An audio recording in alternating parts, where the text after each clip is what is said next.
चलिए।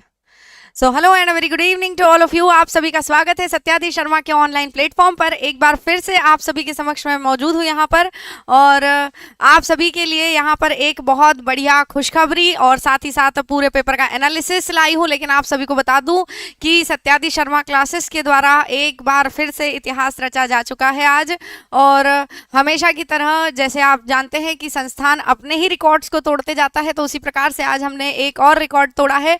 आप सभी जानते हैं, जितने बच्चे हमेशा आज तक मेरे साथ जुड़े रहे एफएसओ की इस यात्रा में, उन्होंने सभी ने देखा है कि हमने कितने सारे क्वेश्चंस यहाँ क्लास में अटेम्प्ट किए थे, और उनको आपने एज इट इज, जिसमें से ज़्यादातर प्रश्न ऐसे थे जिनके तो ऑप्शंस भी चेंज नहीं हुए थे, वो सब हमने यहाँ पर जो है प्रश्न पत्र में हमें देखने को मिले थे एज इट इज, आपको बिना किसी हेर फेर के।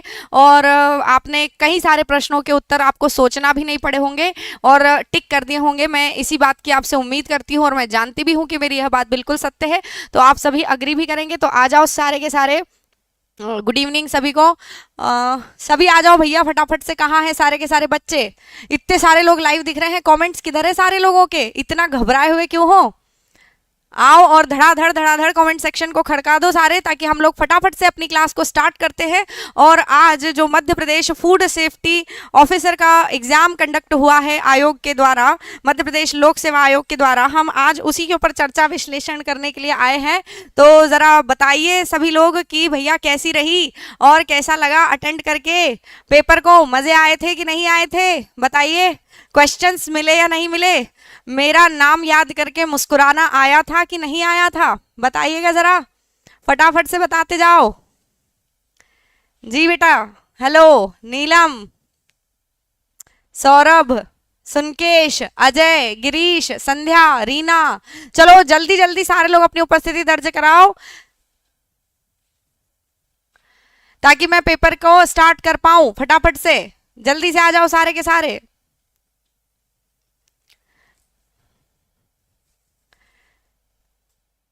चलिए, बहुत बढ़िया। तो बहुत सारे लोग यहाँ जमा हो चुके हैं ऑलरेडी, और सभी लोग एक के बाद एक लाइक करते जाओ, शेयर करते जाओ, और अपने दोस्तों को भी बुला करके ले आओ कि हम लोग आज अपनी कक्षा स्टार्ट कर चुके हैं, जिसके अंदर हम लोग कंप्लीट पेपर एनालिसिस करेंगे और एक एक प्रश्न को हम लोग देखेंगे कि कहाँ से ये प्रश्न आया था और क्या आपको मैंने ये प्रश्न पढ़ाया है। तो जी हाँ, मैंने ये पढ़ाया है, और इसका सही उत्तर क्या होने वाला है, इसको आप सभी अपने अपने पेपर हाथ में लेकर के बैठ जाओ और उनको आप राइट टिक करते जाओ, या फिर आपने अगर क्वेश्चन गलत किया है, अटेम्प्ट नहीं किया है, तब भी उसके साइड में आप उसको टिक करते जाइएगा। ठीक है बेटा?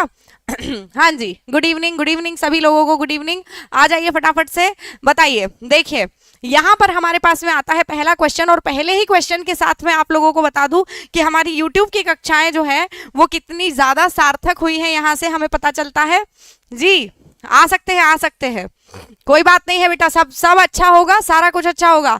बताओ कैसा पेपर आया था? पेपर का लेवल आप लोगों को थोड़ा सा बता दूं मैं, कि जो बच्चे बहुत ज़्यादा डर रहे थे, तो देखो इस बारे में भी मैंने आप लोगों से पहले ही बोला था कि पेपर जो आपका आएगा वो बहुत ज़्यादा टफ नहीं आएगा। ठीक है? आपसे हमेशा से मैं ये बात शुरुआत से बोलते आ रही हूँ कि पेपर आपका बहुत टफ नहीं आने वाला है, पेपर ईजी टू मॉडरेट ही रहेगा। बिकॉज 20 वर्षों के बाद ये एग्जाम कंडक्ट किया गया है, और आपको पता ही होना चाहिए कि जब आयोग पहली बार कोई एग्जाम कंडक्ट कराता है तो फिर उसमें वो हमेशा क्वेश्चंस का लेवल कैसा रखता है? बहुत सिंपल रखता है, मॉडरेट रखता है, ज़्यादा टफ नहीं होने देता है। हालांकि कुछ बाउंसर्स फेंके हैं, मैं समझ सकती हूँ, लेकिन आप लोगों को वहां पर दिक्कत लेने की कोई जरूरत नहीं है, क्योंकि मैंने आपको बताया था कि आपको 70-30 के रेशियो में क्वेश्चंस को सॉल्व करते जाना है, तो आपका हमेशा पेपर जो है वो अच्छा बनेगा और आपके मार्क्स भी बहुत अच्छे होंगे। हम सबसे पहले पेपर के सही क्वेश्चंस को डिस्कशन करेंगे बेटा, और उसके बाद में हम लोग जाएंगे किस बात पर कि आपको कितना कट ऑफ हो सकता है और क्या आपको आगे इंटरव्यू की तैयारी करनी चाहिए या नहीं करनी चाहिए। ठीक है?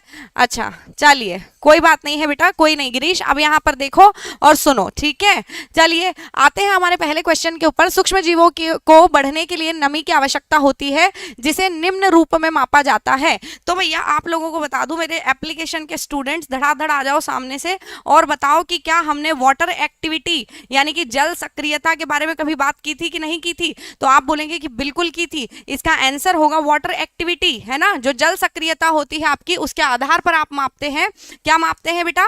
कि आपके सूक्ष्म जीवों को बढ़ने के लिए नमी की आवश्यकता होती है कि नहीं होती है। जी हाँ, जितना ज्यादा वाटर एक्टिविटी आप कम करते जाएंगे उतना ज्यादा सूक्ष्म जीव जो है वो कम होते जाएंगे। ये बात आपको मैंने कई बार क्लास में भी पढ़ाई है और कई बार आपको यूट्यूब पर इसका क्वेश्चन भी करवाया है। ठीक है बेटा, तो चलिए आगे बढ़ जाएंगे हम लोग, अगले क्वेश्चन की तरफ देखते हैं हम लोग अपने अगले क्वेश्चन को। देख तो एक्टिनोमाइसिटीज के सामान्य माइक्रोफ्लोरा कौन से हैं? अभी इसी हफ्ते में हमने क्वेश्चंस लगाए थे और अभी आपको 2 दिन पहले मैंने एक्टिनोमाइसिटीज का बताया था कि एक्टिनोमाइसिटीज जो होते हैं बेटा ये मृदा के माइक्रोब्स होते हैं। ठीक है, मृदा में पाए जाने वाले सूक्ष्म जीव होते हैं और मृदा में पाए जाने वाले सूक्ष्म जीव होते हैं अगर, तो फिर आपके जो कच्चे अनाज होते हैं, कच्चे अनाज में आप लोगों को यहाँ पर जो है देखने को मिलते हैं ये, क्योंकि जब आप अनाज, आपका कच्चा अनाज यानी कि जो फ्रेश होता है, आपने सीधे खेतों से उठाया है और आप उसको लेकर के जा रहे हैं, तो आपने जब तक उसकी सफाई, कटाई, छटाई नहीं की होती है प्रॉपरली, उसका प्रसंस्करण नहीं किया होता है,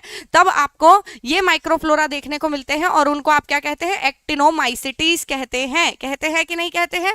ठीक है, तो आप लोगों को यहाँ पर आंसर क्या आएगा?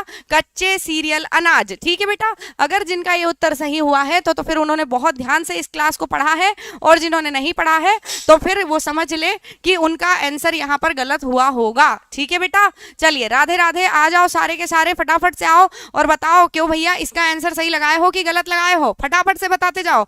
अब जल्दी से आ जाएंगे अगले क्वेश्चन पर। टायरोसिन एक अनावश्यक अमीनो एसिड है जो अपने पूर्ववर्ती डैश की अनुपस्थिति में सशर्त आवश्यक अमीनो एसिड बन जाता है। हाँ जी, तो इसका आंसर क्या होगा? राधे राधे बेटा, राधे राधे। देखो आपको बताया गया है कि आपके जो है 11 अमीनो एसिड ऐसे होते हैं टोटल में, जिनको आप सामान्य तौर पर मानते हो कि ये कौन से आवश्यक अमीनो एसिड्स हैं।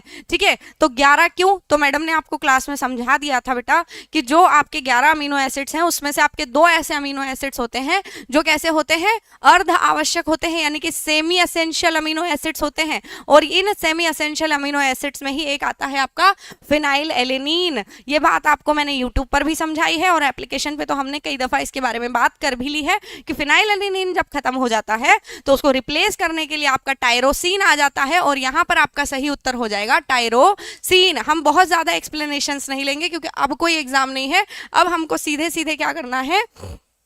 सिर्फ और सिर्फ विश्लेषण करते जाना है। तो हम विश्लेषण करेंगे कि हमने ये पढ़ा है कि नहीं पढ़ा है और ये आया है या नहीं आया है। आपको बता दूं लगभग आपके 100 पार्ट बी के 100 प्रश्नों में से 85 से ज्यादा प्रश्न ऐसे मुझे देखने मिले जो हमने यूट्यूब पर प्रैक्टिस भी किए हैं और हमने एप्लीकेशन पर उनको पढ़ा भी है। एप्लीकेशन पर तो हालांकि हमने 100 आउट ऑफ 100 क्वेश्चन पढ़े हैं, परंतु मैं क्वेश्चन के माध्यम से आपको बता सकती हूँ कि इतने सारे ऐसे प्रश्न थे कि मुझे विश्वास नहीं हो रहा था जिनके ऑप्शंस भी चेंज नहीं हुए थे। अरे भैया फटाफट से बताइए सारे के सारे कि कैसा रहा पेपर। कहाँ है मेरी जान पहचान वाले बच्चे, बताइएगा जरा। देखो अगला क्वेश्चन आता है गोमेज वर्गीकरण तथा आईएपी। क्यों गोमेश, जरा जल्दी से चिल्ला चिल्ला कर बता दो, क्या गोमेज वर्गीकरण पढ़ा है कि नहीं पढ़ा है? बताइएगा जरा फटाफट से।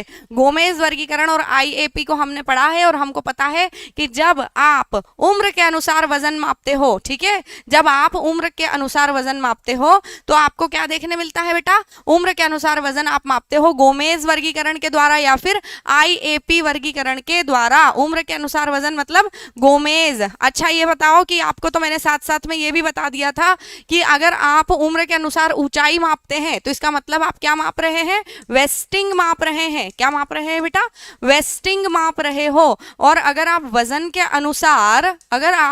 अनुसार ऊंचाई माप रहे हो तो इसका मतलब आप क्या माप रहे हो? आप स्टंटिंग माप रहे हो। ठीक है, ये सब चीजें हमने पढ़ी है कि नहीं पढ़ी है? रे बोलो सारे के सारे यहाँ पर कि हाँ भाई साहब हमने पढ़ी है। ठीक है, अच्छा अगला प्रश्न आपका आता है बकरी की कौन सी नस्ल की उत्पत्ति भारत में नहीं होती है? बताइएगा जरा, बकरी की कौन सी नस्ल की उत्पत्ति यहाँ पर आपके भारत में नहीं होती है? तो आपको मैंने बताया था, देखो जमुनापरी हो गई आपकी, बर्बरी हो गई आपकी, या गद्दी हो गई, तो ये तो आपको कहाँ देखने मिलती है? भारत में ही देखने को मिलती है। गद्दी प्रश्न का उत्तर बहुत से बच्चों ने गलत लगा दिया है, जबकि आपको पहले ही बताया था कि गद्दी जो है हिमाचल प्रदेश की एक नस्ल है बेटा, जबकि आपकी सानेन एक ऐसी मात्र नस्ल है जो कि स्विट्जरलैंड की एक बकरी की नस्ल है। ये कहां से इसकी उत्पत्ति हुई है?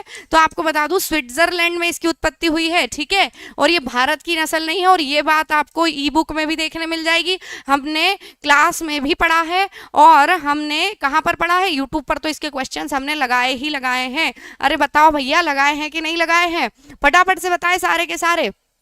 अब देखो, यहाँ हम लोग पूरे के पूरे सही क्वेश्चंस जो हैं उनकी आपको सही आंसर सीट बताने वाली हूँ मैं, पूरी की पूरी आंसर की हम डिस्कस करेंगे कि 100 में से आपके कितने प्रश्न सही हुए हैं ये आपको यहाँ पर पता चल जाएगा, और इसके साथ ही साथ कितने गलत हुए हैं ये भी आपको पता चल जाएगा। पूरे एकदम से मैंने एनालिसिस करके और आपके लिए सही उत्तर निकाले हैं, तो धैर्य से संयम बना करके बैठे रहो, अपने प्रश्नों के उत्तर मैच करते रहो और अपना अनुमान लगाते रहो कि हमने यहाँ पर क्या गड्ढे किए हैं और क्या अच्छा करके आए हैं। ठीक है, परेशान होने वाली कोई बात नहीं है, जो होना था वो हो चुका है। अब हम सिर्फ परिणाम की चर्चा करेंगे और इसके आगे हमें क्या करना है इस बारे में हम चर्चा करने वाले हैं। ठीक है बेटा, चलिए आ जाते हैं अगले क्वेश्चन पर। ISO 22000 किससे संबंधित है? अभी हमने पिछले हफ्ते, मतलब जो बीता हफ्ता हमारा है इस संडे के पहले वाला, इसमें हमने लगभग बुधवार या गुरुवार को प्रश्न लगाए थे। तब मैंने आपको बताया थे ISO 22000 से संबंधित करीब 35 से 40 क्वेश्चन लगवाए थे, और उसमें सबसे पहला क्वेश्चन लेकर के आई थी कि ISO 22000 सर किससे संबंधित है? तो आपको बताया था खाद्य सुरक्षा प्रबंधन प्रणाली से संबंधित आपका ISO 22000 होता है। यह भी बताया था कि ISO 22000 का पहला संस्करण और दूसरा संस्करण कब आया था? तो 2005 में और 2008 में, जो कि आपके आज के प्रश्न में आपको देखने को मिला है। मतलब पिछले हफ्ते ही हमने इतने सारे क्वेश्चंस डिस्कशन कर लिए जो कि हमको यहाँ पर देखने को मिले हैं पेपर में एज इट इज। बताओ भैया, देखने को मिले हैं कि नहीं मिले हैं? तो फिर हमारा यहाँ पर आ जाता है खाद्य सुरक्षा प्रबंधन इस प्रश्न का सही उत्तर। 1000 से ज्यादा बार हमने इस बारे में डिस्कशन कर लिया है और कई सारी बार हमने यहाँ पर क्वेश्चंस लगा लिए हैं कि अंडे के पीले भाग में क्या पाया जाता है और अंडे के सफेद भाग में क्या पाया जाता है। तो आपको बता दिया था कि अंडे का सफेद भाग जो होता है उसमें आपको प्रोटीन भर भर के मिलता है, जबकि अंडे की जर्दी या फिर पीला भाग जो होता है उसमें आपको वसा की मात्रा बहुत ज्यादा मिलती है। जबकि आपको तो ये भी बताया गया था कि जो अंडे का बाहरी खोल होता है वो किससे मिलकर बनता है? तो कैल्शियम कार्बोनेट से मिलकर के बनता है। ये भी हमने तो प्रश्न लगाया है यूट्यूब पर सारे के सारे। अब गवाही देने का समय है कि बताओ भैया इसका सही उत्तर क्या होगा। मैडम ने पहले बताया था कि नहीं? Rajendra, I was routing up for you. बेटा कैसा रहा पेपर? मुझे कोई अच्छी खबर सुनाओ फटाफट से कि हाँ मैडम हमारा पेपर बहुत बढ़िया गया और हमें बहुत सारे प्रश्न एज इट इज देखने को मिले जो हमने यूट्यूब पर प्रैक्टिस किए थे। बताइएगा जरा, मिला था कि नहीं मिला था, है ना? तो कच्चा अंडा जो होता है उसके पीले भाग में सबसे ज्यादा प्रतिशत होता है वसा का। ठीक है, यहाँ पर हमारे 55 नंबर के प्रश्न तक हमने कंप्लीट कर लिया है। 55 नहीं और ज्यादा हो गए हमारे तो यहाँ पर यार, है ना? कहाँ तक पहुंच गए अपन? ओके, 57 तक। अगला प्रश्न देखे क्या? अगला प्रश्न देखते हैं। देखो भैया, हमने आपको एक बात करी थी कि जो नाइट्रोजन होता है, लिक्विड नाइट्रोजन, जो बैल होता है, तो बैल का सीमेन हम स्टोर करके रखते हैं किसमें? आपके लिक्विड नाइट्रोजन में। ये बात हमने करी थी और इसके ऊपर हमने क्वेश्चंस लगाए थे कि नहीं लगाए थे? बताओ, हमने लगाए थे ना। और जब हमने ये बात करी थी कि जब आप नाइट्रोजन में यानी कि लिक्विड नाइट्रोजन में बैल का सीमेंट स्टोर करके रखते हो तो इसका मतलब क्या ये होता है कि आप खाद्य पदार्थों को भी स्टोर करके रख सकते हो? तो हाँ, आप रख सकते हो, लेकिन आप जनरली ऐसा नहीं करते हो। ये बात आपको शुरू से बताई गई थी। ठीक है, ऐसा इसलिए बेटा क्योंकि आपको पता होना चाहिए कि इसकी लागत बहुत उच्च होती है। ठीक है, ये बहुत महंगा पड़ता है, ये बहुत महंगी प्रोसेस होती है और हमारे पास कई सारे ऐसे प्रिजर्वेटिव्स होते हैं जिनके तहत हम उनको खाद्य पदार्थों को स्टोर करके रख सकते हैं। ठीक है, तो याद रखना कि आपको यहाँ पर मुख्य जो इसका प्रॉब्लम होता है ना, नाइट्रोजन से आप हिमीकरण करने जाओगे तो इसका मतलब ये है कि आप बहुत महंगे में पड़ोगे। ठीक है, ये बात हमने बहुत पहले कर ली थी। इसके अलावा कई सारे तरीके होते हैं, जैसे फ्रीज करना, है ना? फ्रीजिंग आप करते हो तो कई तरह की क्विक फ्रीजिंग होती है, त्वरित फ्रीजिंग जिसको आप कहते हो, आप ड्राई फ्रीजिंग करते हो और कई तरह की फ्रीजिंग आप कर सकते हो, परंतु आप लिक्विड नाइट्रोजन का उपयोग करते हो तो ये बहुत महंगा पड़ता है और ये बहुत महंगा पड़ता है। ठीक है, ये इसका खास नुकसान है, इसीलिए हम इसको यूज नहीं करते हैं। ठीक है बेटा, ये प्रश्न हमने डिस्कशन किया था, सारे के सारे बताइए कि हमने यहाँ पर इसको डिस्कस किया था कि नहीं किया था फटाफट से। और लगभग 100 लोग लाइव हैं, कृपया करके अपने लाइक्स की संख्या बढ़ाते जाओ ताकि मुझे भी यहाँ से आप लोगों को बताने में मजा आए, वरना आधा पेपर समझा कर भाग जाऊंगी तो कैसा लगेगा? जल्दी लाइक करो सारे के सारे, तो फिर मजे आएंगे ना मुझे भी पढ़ाने में। अभी देखो अगला प्रश्न आता है। ISO खाद्य सुरक्षा प्रबंधन प्रणालियों के लिए पहला अंतरराष्ट्रीय मानक था जिसने वैश्विक खाद्य सुरक्षा प्रथाओं को सुसंगत बनाया था। तो बताइएगा ISO 22000 का पहला और दूसरा संस्करण क्रमशः कब आया था? बताइएगा जरा। हेलो बेटा, हाय, बताइएगा जल्दी जल्दी से बताओ कि कब आया था। ये चीज हमने क्लास में बहुत बढ़िया तरीके से डिस्कशन की थी और आपको मैंने अभी इस हफ्ते में ही अगेन मैं बोलूंगी कि हमने इस हफ्ते में जो क्वेश्चंस लगाए थे वहीं से हमको करीब करीब 15 से 20 क्वेश्चन देखने को मिले हैं जो हमने पिछले हफ्ते में प्रश्न लगा लिए थे, है ना। तो आपको इस बात को मानना पड़ेगा और इस बात को मानते हुए आपका प्रश्न पत्र जो आज का था उसने भी बहुत अच्छा जाना चाहिए था, क्योंकि मैंने आपको स्पष्ट तौर पर बता दिया था कि 2005 और 2008 में आपका जो है इसका प्रथम और द्वितीय संस्करण आया था, ठीक है। ISO 22,000 2005, ISO 22,000 2008, फिर हम पढ़ते हैं ISO 22,000 2015 और फिर हम आगे के संस्करण इसके देखते हैं। बताइएगा जरा, देखते हैं कि नहीं देखते हैं, ठीक है। चलो अगला प्रश्न तो देख लें थोड़ा सा। दूध की पाश्चुरीकरण प्रक्रिया की प्रभावकारिता के लिए निम्न परीक्षण किया जाता है। शायद मुझे याद है जहां तक परसों के दिन हम क्वेश्चन लगा रहे थे और परसों के दिन मैं आपको यूनिट 2 के क्वेश्चंस लगवा रही थी, है ना। यूनिट 2 या यूनिट 3 के क्वेश्चंस जिस दिन मैं लगवा रही थी उसी दिन आपको मैंने बताया था कि एक परीक्षण होता है जिसका नाम होता है फॉस्फेटेज। तो फॉस्फेटेज का जब विकृतीकरण हो जाता है या पूर्णतः नष्ट हो जाता है तो ये मान लिया जाता है कि आपका जो पाश्चुरीकरण हुआ है वो बहुत अच्छे से हुआ है ना।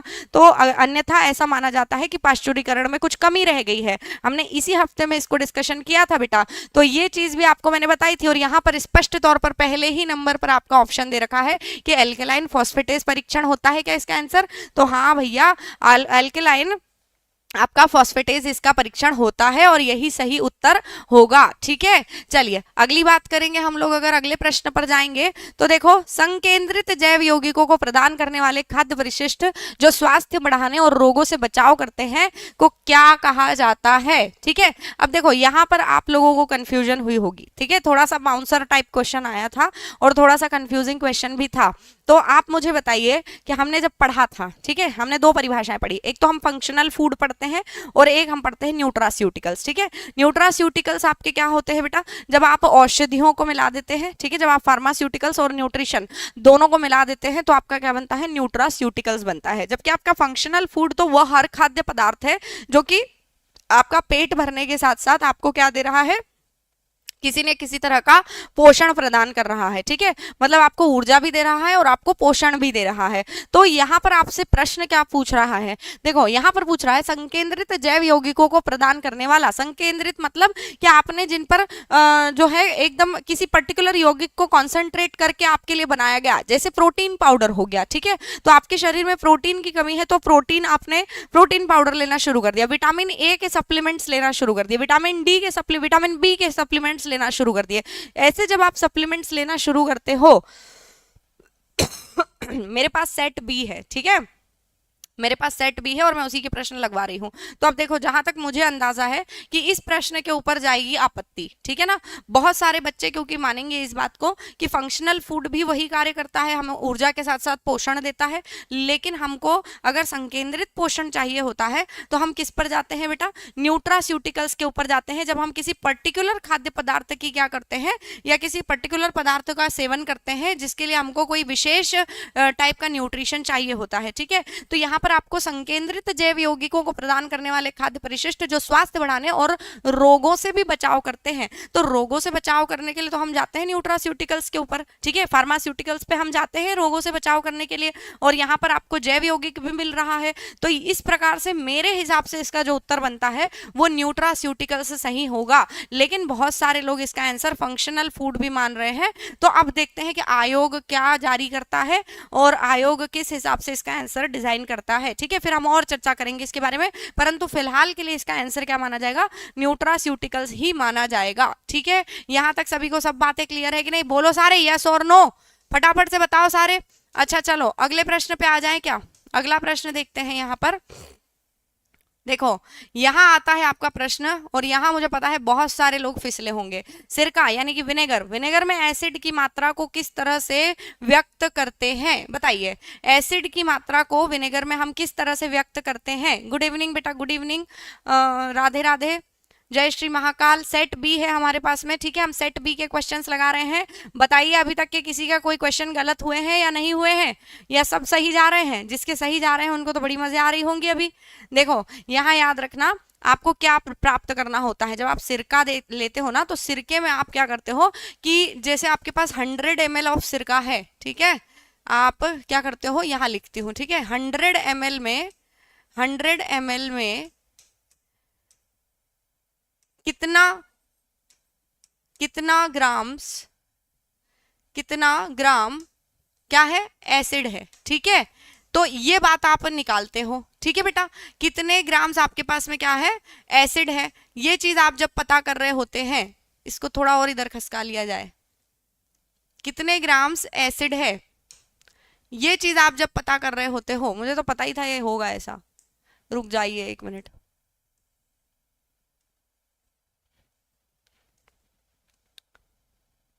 कहाँ गया।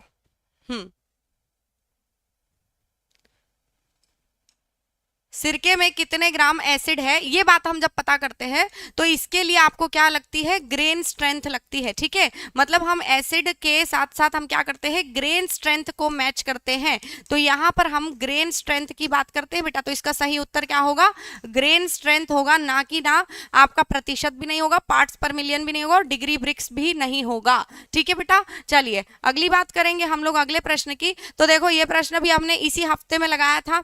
ठीक है, इसी वाले हफ्ते में हम लोगों ने, अरे तो कोई बात नहीं है बेटा, कोई बात नहीं है। अब क्या कर सकते हैं कोमेश, देखो इसीलिए मैं बोलती थी कि यहाँ कमेंट सेक्शन में जब क्वेश्चंस चल रहे हो तो बातें मत करो, बातें छीलने में जो टाइम वेस्ट किया, उनमें अगर क्वेश्चंस पे ध्यान लगाते तो फिर सोचो आप लोगों के कितने प्रश्न सही हो जाते थे। अगर आप लोग बातें ना करते ज्यादा तो फिर मजे आती थी ना। आप ध्यान से समझते जाओ, हो सकता है कि आपको गलत फहमी हो। अभी आपने कहाँ से आंसर शीट मिला ली, आंसर्स तो आपको मैं बता रही हूँ, तो अभी कैसे पता चल रहा है कि आपके बहुत गलत हो रहे हैं। अभी तो आप मिलाओ मेरे साथ साथ और पता करो कि क्या स्थिति बन रही है हमारी। ठीक है, अभी आपको नहीं पता कि आपने सही कितने किए हैं और गलत कितने किए हैं। ठीक है, हाँ तो सही हुआ है, जिन्होंने ये लगाया है उन लोगों का ये सही हुआ है। ठीक है, चलिए अगली बात करते हैं, खाद्य सुरक्षा अधिकारी की नियुक्ति किस धारा के अंतर्गत होती है। इसी हफ्ते हमने ये प्रश्न लगाया है और इसी हफ्ते में हमने बताया था आपसे कि आपका जो खाद्य सुरक्षा अधिकारी है, यानी कि जो आप है जिसका आप आज पेपर देकर के आए हैं, उसकी नियुक्ति की बात आपकी धारा 37 में की गई है। ठीक है, हाँ एमपी टेट वर्ग 1 केमिस्ट्री की बैचेस चल रही हैं ऑलरेडी। गौतम भाई पेंटर, गौतम, ठीक है बेटा, हाँ ठीक है, आपको याद दिला दूं कि आपकी वर्ग 1 केमिस्ट्री की बैचेस ऑलरेडी एप्लीकेशन पे चल रही है गौतम बेटा। आप चाहें तो आप इसको तुरंत परचेज कर सकते हैं, आप कॉल कर सकते हैं, आपको रिसेप्शन से सारी इंफॉर्मेशन मिल जाएगी। Whatever the discount is going on, whatever the offers are going on, आपको सब इंफॉर्मेशन दे दिया जाएगा। आप इसको ज्वाइन कर सकते हैं अभी तुरंत, क्योंकि ऑलरेडी वर्ग 1 की बैचेस आपकी चालू हो चुके हैं। 3 नवंबर से इसकी न्यू बैचेस चालू हो चुकी है, तो आप इसको ले सकते हैं और बढ़िया से आपको यहाँ पर कोई दिक्कत आने वाली नहीं है। ठीक है बेटा, यहाँ धारा 37 आपका आंसर होगा। और CFTRI निम्न में से किस परिषद की एक घटक प्रयोगशाला है। सिफ्ट्री, जब हमने सबसे पहली बार 10वीं यूनिट को पढ़ना शुरू किया था तो हमने आपसे बताया था सारे के सारे जो आपके एगमार्क हो गया, सिफ्ट्री हो गया, NCL हो गया, NPL हो गया, ये सब जितने भी आपकी प्रयोगशालाएं भी हो गई और जितने भी आपकी प्रमाणन संस्थाएं हो गई, ये सब किसका किसका घटक है। ICMR के कौन कौन से घटक है, ICAR के कौन से घटक है, और साथ ही साथ CSIR के कौन से घटक है, सब आपको मैंने एप्लीकेशन पे लिखाया है। चाहे तो आप ई बुक उठा करके देख लो, उसमें आपके एक एक नोट्स में आपको मिल जाएगा कि CSIR के अंतर्गत आपका NCL आता है, NPL आता है, ठीक है, इसके अलावा आपका CFTIR आता है ना। तो ये सब आपके किसके अंतर्गत आते हैं बेटा, सिफ्ट्री वगैरह वगैरह जो है ये सब आपके CSIR के घटक माने जाते हैं। ठीक है, चलो अगर हम अगली बात करें तो शाकाहारी भोजन में प्रोटीन का सबसे समृद्ध स्रोत चलिए बहुत अच्छी बात है, बहुत बढ़िया है बेटा। देखो शाकाहारी भोजन में प्रोटीन का सबसे समृद्ध स्रोत क्या है, तो देखो हम लोगों ने कई बार इस बारे में बात करी है। ठीक है, जब मैं आपसे बताती आई हूँ कि आपको मांसाहारी और शाकाहारी दोनों भोजनों का कंपैरिजन करना है, तो मैं यहाँ बोर्ड भर दिया करती थी क्वेश्चंस कराते कराते। याद है कि नहीं याद है, जब हम प्रोटीन के समृद्ध सोर्सेस की बात करते थे तो मैं आपको हमेशा पूरे लिखवाती थी कि आपका दूध हो गया, अंडा हो गया, और इसके अलावा सोयाबीन हो गए, मांस हो गया, मछली मछली हो गई, सब में प्रोटीन की मात्रा कितनी कितनी है सब बताती थी। और आपको मैंने हमेशा बताया है कि सोयाबीन आपका सबसे ज्यादा मतलब सबसे ज्यादा सोयाबीन मांसाहारी और शाकाहारी दोनों तरह के भोजनों में आपको सर्वाधिक प्रोटीन परसेंटेज वाला खाद्य पदार्थ के रूप में देखने को मिलता है। बताओ सारे कि हमने ये क्वेश्चन यहाँ पर किया है कि नहीं किया है, बताइएगा जरा, है ना। तो ये सब चीजें जिन बच्चों ने, अच्छा चलिए जो बच्चे मेरे साथ रेगुलर रहे हैं, ठीक है, जो रेगुलर रहे हैं वो ईमानदारी से बताना कि आप लोगों को फायदा हुआ है या नहीं हुआ है यूट्यूब की कक्षा से, ईमानदारी से बताइएगा। मैं इंक्लूडिंग कोमेश ये बात पूछती हूँ कि हमने ये सारे क्वेश्चंस यहाँ अटेम्प्ट किए हैं कि नहीं किए हैं, बताइएगा। चलिए बहुत बढ़िया, ठीक है बेटा, सोयाबीन हमारा इसका सबसे सही उत्तर होगा, सबसे ज्यादा प्रोटीन का सोर्स यही होता है, ठीक है। चलिए अगला क्वेश्चन आपका, संकर धान की बुआई हेतु बीज मात्रा किलो प्रति हेक्टेयर में क्या है। जब हमने बात करी थी कृषि संबंधित चैप्टर की, तो आपको बता दूं 5वीं यूनिट और 7वीं यूनिट के मिला करके लगभग मैंने 300 से ज्यादा प्रश्न आपको यहाँ पर क्वेश्चन सॉल्व करवाए थे। कितने, 300 से ज्यादा प्रश्न हमने सिर्फ यूट्यूब पर एक यूनिट के सॉल्व कर लिए थे बेटा। और उनमें आपको मैंने जितने भी धान और गेहूं और जितनी भी आपकी बुआइयां होती थी उनसे सबसे संबंधित प्रश्न करवाए थे। और तब मैंने आपको बोला था कि आंसर आएगा 15 से 20 किलो, या फिर आपका 15 किलो आएगा, या फिर 25 से 30 किलो, या फिर आएगा 25 किलो, ठीक है। अगर वो आपसे पूछता है कि आपको बीघा में कितना लगाना है, तो आप बीघा के हिसाब से लगाते 5, ठीक है। परंतु आपको पता है कि 1 हेक्टेयर में लगभग 3 बीघा जितनी जमीन आ जाती है आपकी, 3 एकड़ जितनी, ठीक है। तो आप लोगों को क्या करना होगा, यहाँ पर कम से कम 15 किलो गेहूं धान यहाँ पर आपको लगाना पड़ेगा, ठीक है। तो इसका सही उत्तर क्या है, अगर 15 से 20 किलो नहीं दिया है और 15 किलो दिया है तो मिनिमम वैल्यू आपको टिक करके आनी है। और इसका आंसर आपका होता है, संकर धान में आपको बुआई में बीज मात्रा किलो प्रति हेक्टेयर में क्या होती है, तो 15 किलो होती है, ठीक है बेटा जी, ये चीज आपको ध्यान रखना है। गुड मॉर्निंग शशि बेटा, कैसे हैं आप, ठीक है। चलिए अगली बात करते हैं। ये तो देखो, ये तो ऐसा प्रश्न था जो कोई गधा भी लगा देता कि मक्खन मुख्यतः किससे बनता है। मक्खन आप सभी ने अपने घरों में देखा होगा अपनी मम्मी को बचपन से बनाते हुए, ठीक है। आपके यहाँ पर जो दूध आता है उस दूध की मलाई इकट्ठा कर करके मम्मियाँ रखती रहती हैं। और ये प्रश्न अगर मैं ना भी करवाती, वैसे तो हमने इसको कई बार सॉल्व किया है, लेकिन हमने अगर इसको सॉल्व ना भी किया होता तब भी आपसे बन जाना था, क्योंकि हम देखते हैं बचपन से मम्मी घर में मलाई अलग करती है और फिर एक दिन आता है जिस दिन वो उसको क्या करती है, फेंटती है, और उसमें से आपको क्या निकलता है, मक्खन प्राप्त होता है, जिसको पिघला करके घी बना लिया जाता है ना। तो यही आपका यहाँ पर क्या आ जाता है, जो क्रीम होता है, मक्खन मलाई को आप क्या कहते हो, क्रीम ही तो कहते हो, तो क्रीम आपका जो है इसका सही उत्तर हो जाता है, ठीक है बेटा जी। ये चीज आपको ध्यान में रखना है, समझ में आ रही है। चलिए बहुत बढ़िया, बहुत बढ़िया। चलिए कोई बात नहीं है बेटा, I miss you too guys. लेकिन अभी आप लोग यहाँ ध्यान दो, इस तरह से बातें करोगे तो फिर मैं यहाँ पेपर कैसे सॉल्व करा पाऊंगी। देखो सारे बच्चे बैठे हुए बेचारे पेपर सॉल्व करने के लिए, तो फटाफट सारे आओ और पेपर सॉल्व करो, अपना पेपर सब यहाँ पर समझो कि कौन कौन से प्रश्न सही हुए हैं और कौन कौन से प्रश्न हमारे गलत हुए हैं। देखो अगेन हमारे पास एक बहुत बढ़िया क्वेश्चन है जो हमने शायद परसों के दिन लगाया था। यार आप लोग बता दो कि परसों के दिन हमने सॉल्व किया था कि नहीं किया था, जब हम BIS से संबंधित मैंने आपको लगभग 45 क्वेश्चन कल परसों के दिन जो करवाए थे। ISO भी था उसमें, आपका BIS जो था आपका bureau of Indian standards ISI के क्वेश्चंस कराए थे, उसी में आपको मैंने ये क्वेश्चन कराया था। और आप लोग पिछली कक्षा खोल करके देख लो, चाहे 2 दिन या 3 दिन पहले की, इस कक्षा में ही आपको एक क्वेश्चन मिल जाएगा कि BIS कौन से मंत्रालय के अधीन आता है। और आपको ये प्रश्न का उत्तर पता है बहुत अच्छे से कि उपभोक्ता मामले, खाद्य और सार्वजनिक वितरण मंत्रालय के अंतर्गत ये प्रश्न आपका आता है, ठीक है। और इसका उत्तर यही बनेगा। ये प्रश्न आपको मैंने अभी 2-3 दिन पहले सॉल्व कराया था। तो देखो यूट्यूब की क्लासेस से कितना फायदा होता है, ये चीज आज आपको यहाँ पर पता चल रही होगी, ठीक है। अब आप बताइए मुझे राजेंद्र कि अनाज भंडारण प्रणाली में धूम्रन के लिए जो आप क्या करते हो बेटा, फ्यूमिगेशन, 3 दिन कक्षा ली थी हमने, 3 दिन तक पढ़ा था हमने जब हम अनाज भंडारण के तरीके सीख रहे थे। और उसमें हम कीटनाशकों के या कीट नाश करने के लिए, है ना, जो पेस्टिसाइड्स के हटाने के लिए आपके जो पेस्ट होते हैं या कीट और कृंतक नियंत्रण होता है, उस पार्ट के अंतर्गत हमने इन विधियों को पढ़ा था। और उसके अंतर्गत आपको फ्यूमिगेशन पढ़ाया गया था, जिसके अंतर्गत आपको बहुत सारी गैसेस बताई थी मैंने, जिसके अंदर आपको बताया था कि सबसे कॉमनली यहाँ पर अपने यहाँ एक बच्चा आता है गिरधारी, है ना, गिरधारी ने मुझे बोला था कि मैडम फॉस्फीन, गिरधारी और गिरीश भी थे, उन दोनों ने ही इस कॉमेंट को किया था कि मैडम फॉस्फीन को तो अब बैन कर दिया गया है, लेकिन मैंने अब ये भी जवाब दिया था कि बेटा फॉस्फीन बैंड जरूर है, लेकिन आपको पता ही है कि बैंड चीजें ज्यादा इस्तेमाल की जाती हैं, और आपको बताया था कि फॉस्फीन इसका प्रॉपर आंसर जाएगा। अगर एग्जाम में आ जाता है तो इसको लगाने से हिचकना मत। यहां तक की चर्चा करी थी अपन ने, और आपको मैंने बोला था, और यहीं पर ये प्रश्न आ गया है हमारे पास में, फॉस्फीन गैस आपकी सबसे प्रभावी धूमक के रूप में यूज की जाती है। ठीक है बेटा जी, तो ये बात आपको याद रखनी है। यहाँ पर आपके प्रश्न का सही उत्तर यही लगा के आए हो ना, लजवा के तो नहीं आए मुझे वहां पर। अगर लजवा के आए ना बेटा तो बहुत मार पिटेगी तुम लोगों को, इतना ध्यान रख लेना। समझ में आ गई ना, क्योंकि ये सब प्रश्न मैंने आपको क्लास में करवा दिए थे, यही यूट्यूब पर हमने करे हैं ये सारे प्रश्न।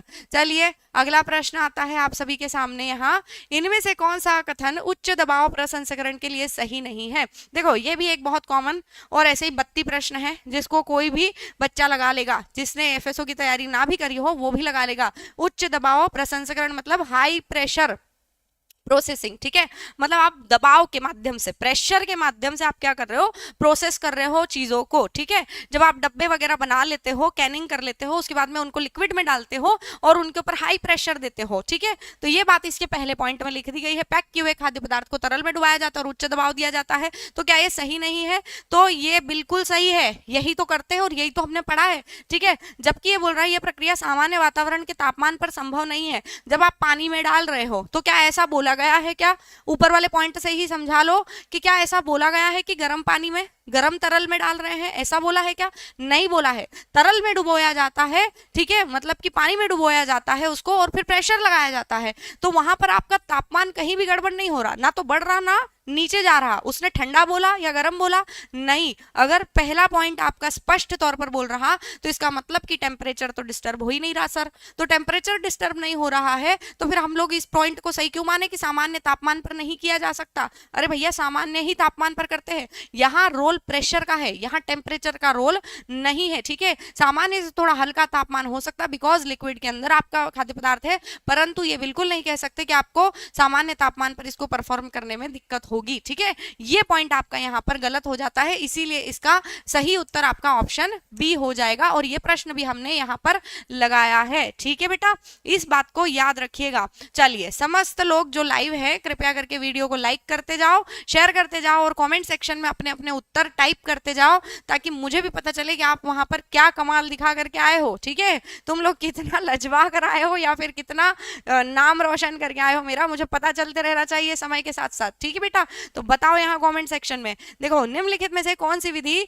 आहार पर गुणात्मक डेटा प्रदान करती है? देखो गुणात्मक डेटा का मतलब होता है क्वालिटेटिव डेटा, ठीक है, जो क्वालिटी बताती है। क्वालिटी मतलब कि आपने कितनी बार खाया, ठीक है, पहली बार तो क्या क्या खाया, ये सब चीजें आपकी आती है उसके अंदर। ठीक है ना, जिसके अंदर आप क्या जांचते हो, फ्रीक्वेंसी जांचते हो आपके खाने की। ठीक है, ना कि आप 24 आवर्स की रिकॉल विधि। तो यहाँ 24 आवर्स जहां आ गया, मात्रा आ गई ना, मात्रा आ गई। गुणात्मक के अलावा गुणात्मक का विलोम शब्द क्या है? मात्रात्मक। तो 24 घंटे की रिकॉल विधि तो वैसे ही गलत हो गया, वैसे ही गलत हो गया। ठीक है, यहाँ मात्रा आ गई। वजन विधि है तो वजन विधि में भी मात्रा आ गई। ठीक है, डुप्लीकेट नमूनों की रासायनिक विश्लेषण की विधि, यहाँ पर भी अत्यधिक मात्रात्मक, क्योंकि आप कितनी मात्रा में क्या विश्लेषण कर रहे हो ये चीज आपको आ जाती है। बचती है केवल आपकी भोजन फ्रीक्वेंसी विधि या फिर फूड फ्रीक्वेंसी मेथड, FFM, जिसके अंतर्गत आप ध्यान रखते हो कि आपने कितनी बार भोजन किया, क्या क्या भोजन किया, कौन सा पदार्थ आपने कितनी मात्रा में खाया है, किस तरह से कंजम्पशन किया है। ठीक है, इन बातों को आप देखते हो, जो पदार्थ के गुण क्या क्या थे वो बताती है आपकी फूड फ्रीक्वेंसी मेथड। ठीक है बेटा, चलिए तो ये आपका क्वेश्चन यहाँ पर सही हो जाता है। चलो देख लेते हैं कौन सा क्वेश्चन स्किप हो गया है। स्किप कौन सा क्वेश्चन हो गया देखूं एक बार। 70 हो गया। अच्छा ये रहा हल्दी। हल्दी के तो क्वेश्चन हमने बहुत सारे लगाए थे।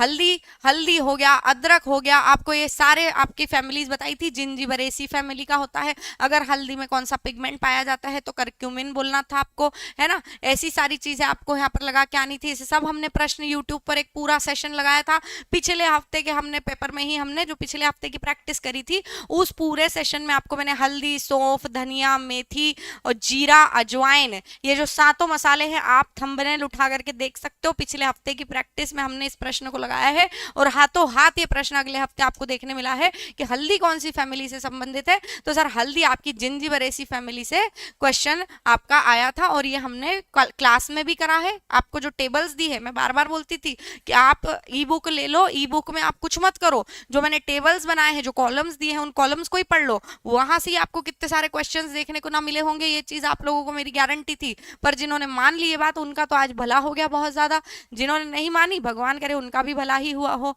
ठीक है, अगले प्रश्न पर आ जाएंगे हम लोग बिना किसी देरी के और अगला प्रश्न देख लेते हैं अपन यहाँ पर। अगला प्रश्न देखेंगे, देखो मांस में हरे धब्बे किस सूक्ष्म जीव के हरे स्पोर्स के कारण होते हैं, बताइए।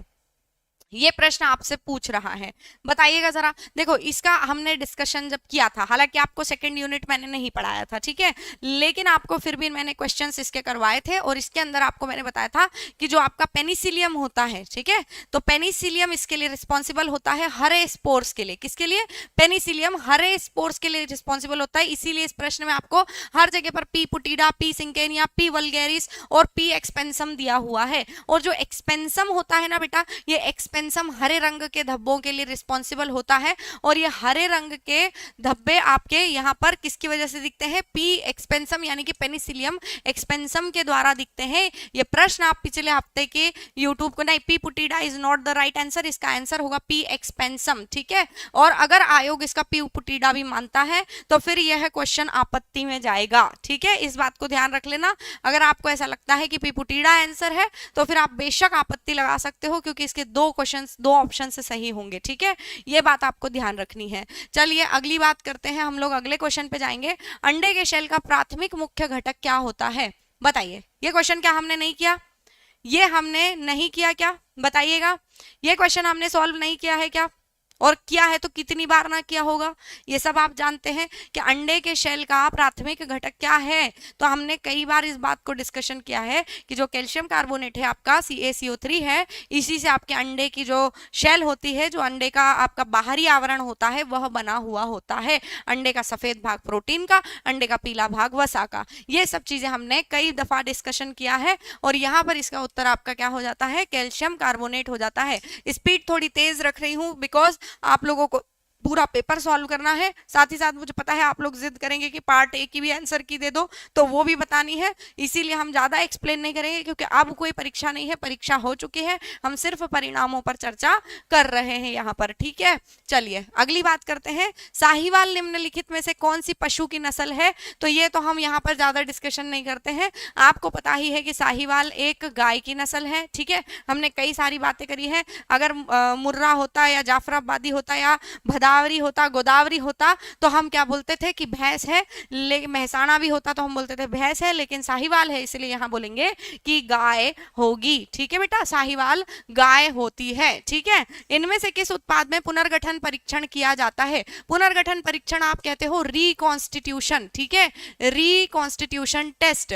और रिकॉन्स्टिट्यूशन टेस्ट किस में किया जाता है सर? तो रिकॉन्स्टिट्यूशन टेस्ट हालांकि इनमें किया जाता है जिनमें क्या होता है, जो डिहाइड्रेटेड पदार्थ होते हैं ना, जो डिहाइड्रेटेड पदार्थ होते हैं, क्या होते हैं, ध्यान से सुनना, डिहाइड्रेटेड पदार्थों को वापस से रिहाइड्रेट करने के लिए, क्या करने के लिए? हाइड्रेट करने के लिए किया जाता है। तो यहाँ पर डिहाइड्रेटेड पदार्थ कौन सा है? निर्जलीकृत फूल गोभी है क्या? तो बिल्कुल निर्जलीकृत फूल गोभी है, इसीलिए हम इसका क्या करेंगे? रिकॉन्स्टिट्यूशन परीक्षण यहाँ पर करते हैं, ठीक है। ये प्रश्न भी हमने यहाँ पर डिस्कशन कर लिया है। चलो अगले प्रश्न के ऊपर आ जाएंगे।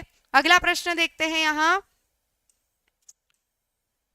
आ जाओ भैया। अगला प्रश्न आपका, कच्चे अंडे के सफेद भाग में मौजूद ग्लाइकोप्रोटीन एविडीन का अधिक मात्रा में सेवन करने से किस विटामिन की कमी हो सकती है? किस विटामिन की कमी हो सकती है? इस बारे में हमने एप्लीकेशन पर भरपूर चर्चाएं करी थी। अंडे को हमने 2 दिनों तक लगातार पढ़ा था। अंडे के बारे में आपको मैंने कई सारे एक्स्ट्रा फैक्ट्स भी भेजे थे जो कि आप लोगों ने पढ़े होंगे। और आपको अगर एविडीन शब्द याद है कि एविडीन का अधिकतम अपन एक तरह का ग्लाइकोप्रोटीन होता है जिसका अधिकतम मात्रा में अपन अगर सेवन कर लेते हैं तो आपके शरीर शरीर में एक विटामिन होता है जिसका नाम है बायोटीन, ठीक है, इसको आप B7 भी कहते हो। इसकी क्या हो जाती है, कमी हो जाती है आपके शरीर में, ठीक है।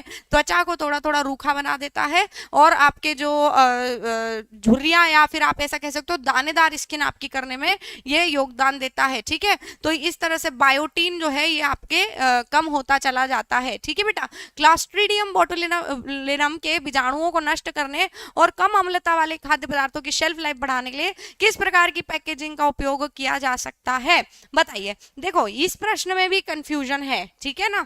इस प्रश्न में भी आपको ये बात ध्यान रखना है कि विवाद होगा। इसका मैं आपको अभी से बता देती हूँ कि इस प्रश्न में क्या होने वाला है, विवाद होने वाला है।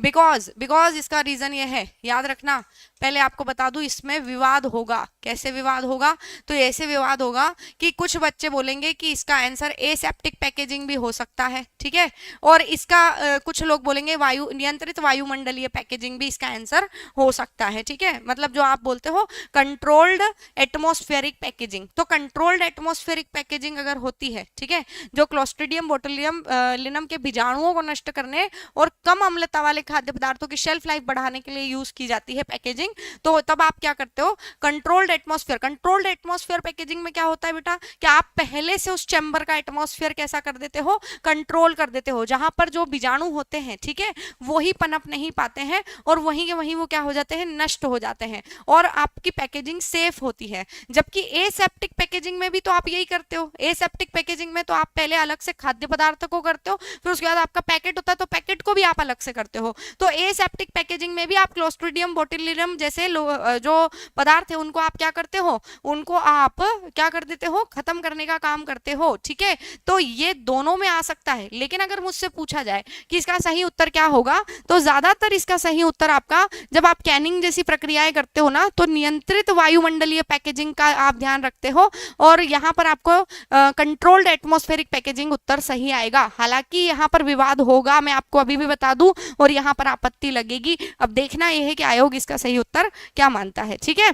चलिए अगली बात करते हैं अपन लोग यहाँ पर, और आपको बता दूं कि आंत्र कैल्शियम अवशोषण मुख्य रूप से किस पदार्थ की सीरम सांद्रता द्वारा नियंत्रित होता है। तो इसमें आप लोगों को बिल्कुल भी कंफ्यूजन नहीं होना चाहिए था, है ना। इसमें आपको बिल्कुल कंफ्यूजन होना चाहिए था क्या, बताइएगा। तो यही तो होता है बेटा एग्जाम का मतलब। मुस्कान, ये तो गलत होगा ही नहीं, ऐसा तो होगा ही नहीं कि आपके कोई भी क्वेश्चन गलत ना हो। क्वेश्चंस तो गलत भी होंगे और क्वेश्चन सही भी होंगे, इसीलिए तो हम एक रेशियो डिसाइड करते हैं कि आपको 70 से 75 क्वेश्चन अटेम्प्ट करना है, ज्यादा क्वेश्चन अटेम्प्ट नहीं करना। मतलब अगर नहीं बन रहा है, बिल्कुल भी नहीं बन रहा है, आपने कभी सुना भी नहीं है, देखा भी नहीं है, कभी ऑप्शंस भी नहीं पढ़े हैं, उन क्वेश्चंस को आपको बिल्कुल से छोड़ देना चाहिए था, ठीक है। ये चीज आपको शुरुआत से समझाई गई थी, ठीक है ना। तो ये चीज अगर जिन्होंने नहीं करी है उनका पेपर आज बहुत बुरा गया होगा। मुझे पता है कि आज का पेपर बहुत ललचाऊ था, बहुत ललचाऊ पेपर। कैसा कि बार बार ऐसा लग रहा होगा, लगा देता हूं यार क्या पता सही हो जाए, लगा देता हूं यार क्या पता सही हो जाए। क्योंकि मध्य प्रदेश का बच्चा ज्यादा अभी फेमिलियर नहीं है किस बात से, नेगेटिव मार्किंग से। तो इसीलिए आपको बस इसी बात पर संयमित रहना था कि आपको कौन से प्रश्न नहीं लगाने हैं, ये बात ध्यान रखनी थी बस। जो यहाँ पर जीत गया वो तो समझ लो पेपर में जीत गया, ठीक है। चलिए हम बात करते हैं, ये बात आपकी कहां पर आती है, कैल्शियम के अवशोषण पर। तो कैल्शियम का अवशोषण करने के लिए आपका एक विटामिन जाना जाता है जिसको आप शुरू से जानते हैं और इसका नाम है विटामिन डी, ठीक है। तो यहाँ 1,2,5-D हाइड्रोक्सी आपको समझ में नहीं भी आता ना, तब भी आपको कैल्शियम का अवशोषण करने के लिए विटामिन डी अच्छा आपके लिए रहता है, ये बात याद रह जानी चाहिए थी। और इसका उत्तर आपको सही लगा देना चाहिए था, ऑप्शन डी, ठीक है। जिन्होंने सही लगाया है उनको बहुत बहुत बधाइयां हो, ठीक है बेटा। मिश्रित मछली पालन मॉडल में कौन सी कॉर्प सर्वाहारी तलभक्षी है।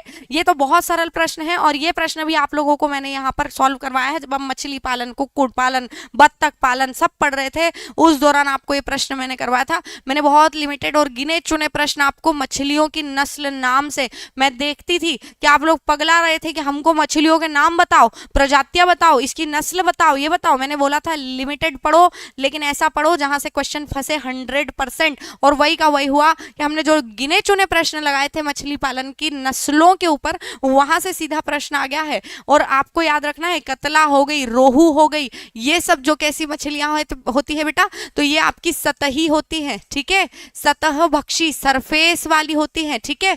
जबकि कॉमन कार्प जो होती है, कॉमन कार्प आपकी सर्वाहारी होती है, ठीक है, ओमनीवोरस होती है। ओमनीवोरस मतलब कि तलभक्षी और सर्वाहारी होती है, ठीक है। जबकि अगर आप बोलोगे किसको, तलभक्षी, यहां पर लिखना था, एक सेकंड, तलभक्षी, ठीक है। और अगर हम बात करते हैं किसकी, ग्रास कॉर्प की, तो ग्रास कॉर्प आप ग्रास से ही समझ जाना चाहिए कैसी है, शाकाहारी, ठीक है। कैसी है सर, शाकाहारी है। जबकि सिल्वर कॉर्प कैसी है, तो सिल्वर कॉर्प आपकी सतही है, ठीक है, सतह भक्षी है, ठीक है, सतह भक्षी होती है। ये सब चीजें हमने यहाँ पर पढ़ी हैं, ठीक है बेटा। तो ये आपका यहाँ पर आंसर बन जाता है और ये चीज आपको मैंने यहाँ पर पढ़ाई थी। चलिए अगली बात करते हैं, हम लोग अगले प्रश्न पर आ जाएंगे, देखेंगे ट्रांस वसा के सेवन से मानव शरीर पर क्या प्रभाव पड़ता है, बताइए। ट्रांस वसा के, देखो यहाँ पर भी आपके क्वेश्चंस में कंफ्यूजन होगा, ठीक है, कोई बात नहीं है। जिन्होंने कंफ्यूज किया है बहुत अच्छी बात है, जिन्होंने इसको स्किप कर दिया है ना, तो आपने बहुत अच्छा किया। अगर नहीं बन रहा था स्किप कर दो, लेकिन आपको अगर बन रहा है और 50-50 है तो वहां आपको दाव खेलना चाहिए, ठीक है। और वहां अगर आपने खेला है तो फिर आप जीतेंगे। यहाँ पर भी आपको मैं बता दूं, ठीक है ना, इसके दो आंसर्स बन सकते हैं। कुछ बच्चों को ऐसा लग सकता है कि इसका आंसर सीरम ट्राइग्लिसराइड बढ़ता है, जो कि बिल्कुल सही है, बढ़ता है, ठीक है। लेकिन आपको याद रखना होगा कि रेटिनॉल भी बढ़ता है थोड़ा, ठीक है, रेटिनॉल भी बढ़ता है और एचडीएल भी बढ़ता है। तो यहाँ पर इस क्वेश्चन में भी विवाद होगा। इस प्रश्न को ध्यान रखेंगे ना अगर अपन, तो यहाँ पर भी क्या होता है बेटा, विवाद होता है, ठीक है। और ये अगर फिर भी इसका आंसर आपको मैं बताऊं तो यहाँ पर दो आंसर लग सकते हैं, सीरम रेटिनॉल यहाँ पर आंसर आ जाएगा, या फिर आप देखोगे तो आपका सीरम ट्राइग्लिसराइड भी यहाँ पर बढ़ता है, तो ये भी आंसर बनता है, ठीक है। तो इसके दो क्वेश्चंस होते हैं, ठीक है, दो आंसर्स बनते हैं इसके, और जो आंसर इसका आयोग मानेगा उसके हिसाब से अपन आगे की प्रक्रिया को अंजाम देंगे, ठीक है। अभी हमको इसको मानना है कि ये तो विवादित प्रश्न है और इसका आयोग क्या आंसर निकालता है उसके हिसाब से आप फिर डिसाइड कर लेना, ठीक है। आयोग के आंसर की जब आएगी तो हम फिर देखेंगे, ठीक है। खाद्य सुरक्षा के लिए खट्टे फलों पर की जाने वाली निम्नलिखित में से कौन सी सबसे पुरानी, ठीक है, हमेशा बोलती थी मैडम हमेशा बोलती थी कि बेटा प्रश्न ध्यान से पढ़ना, प्रश्न में उत्तर मिल जाएगा, ठीक है, प्रश्न में उत्तर आपको प्रॉपरली मिल जाएगा। अगर आपने प्रश्न को ईमानदारी से और अच्छे से पढ़ा है, 2-3 बार पढ़ा है, तो आपको आंसर दिखने लग जाएगा, ठीक है। अगर गलत भी जा रहे होगे तो सही चले जाओगे। सबसे पुरानी बोल रहा है, सबसे पुरानी, ठीक है। तो सबसे पुरानी विधियों की अगर अपन बात करते हैं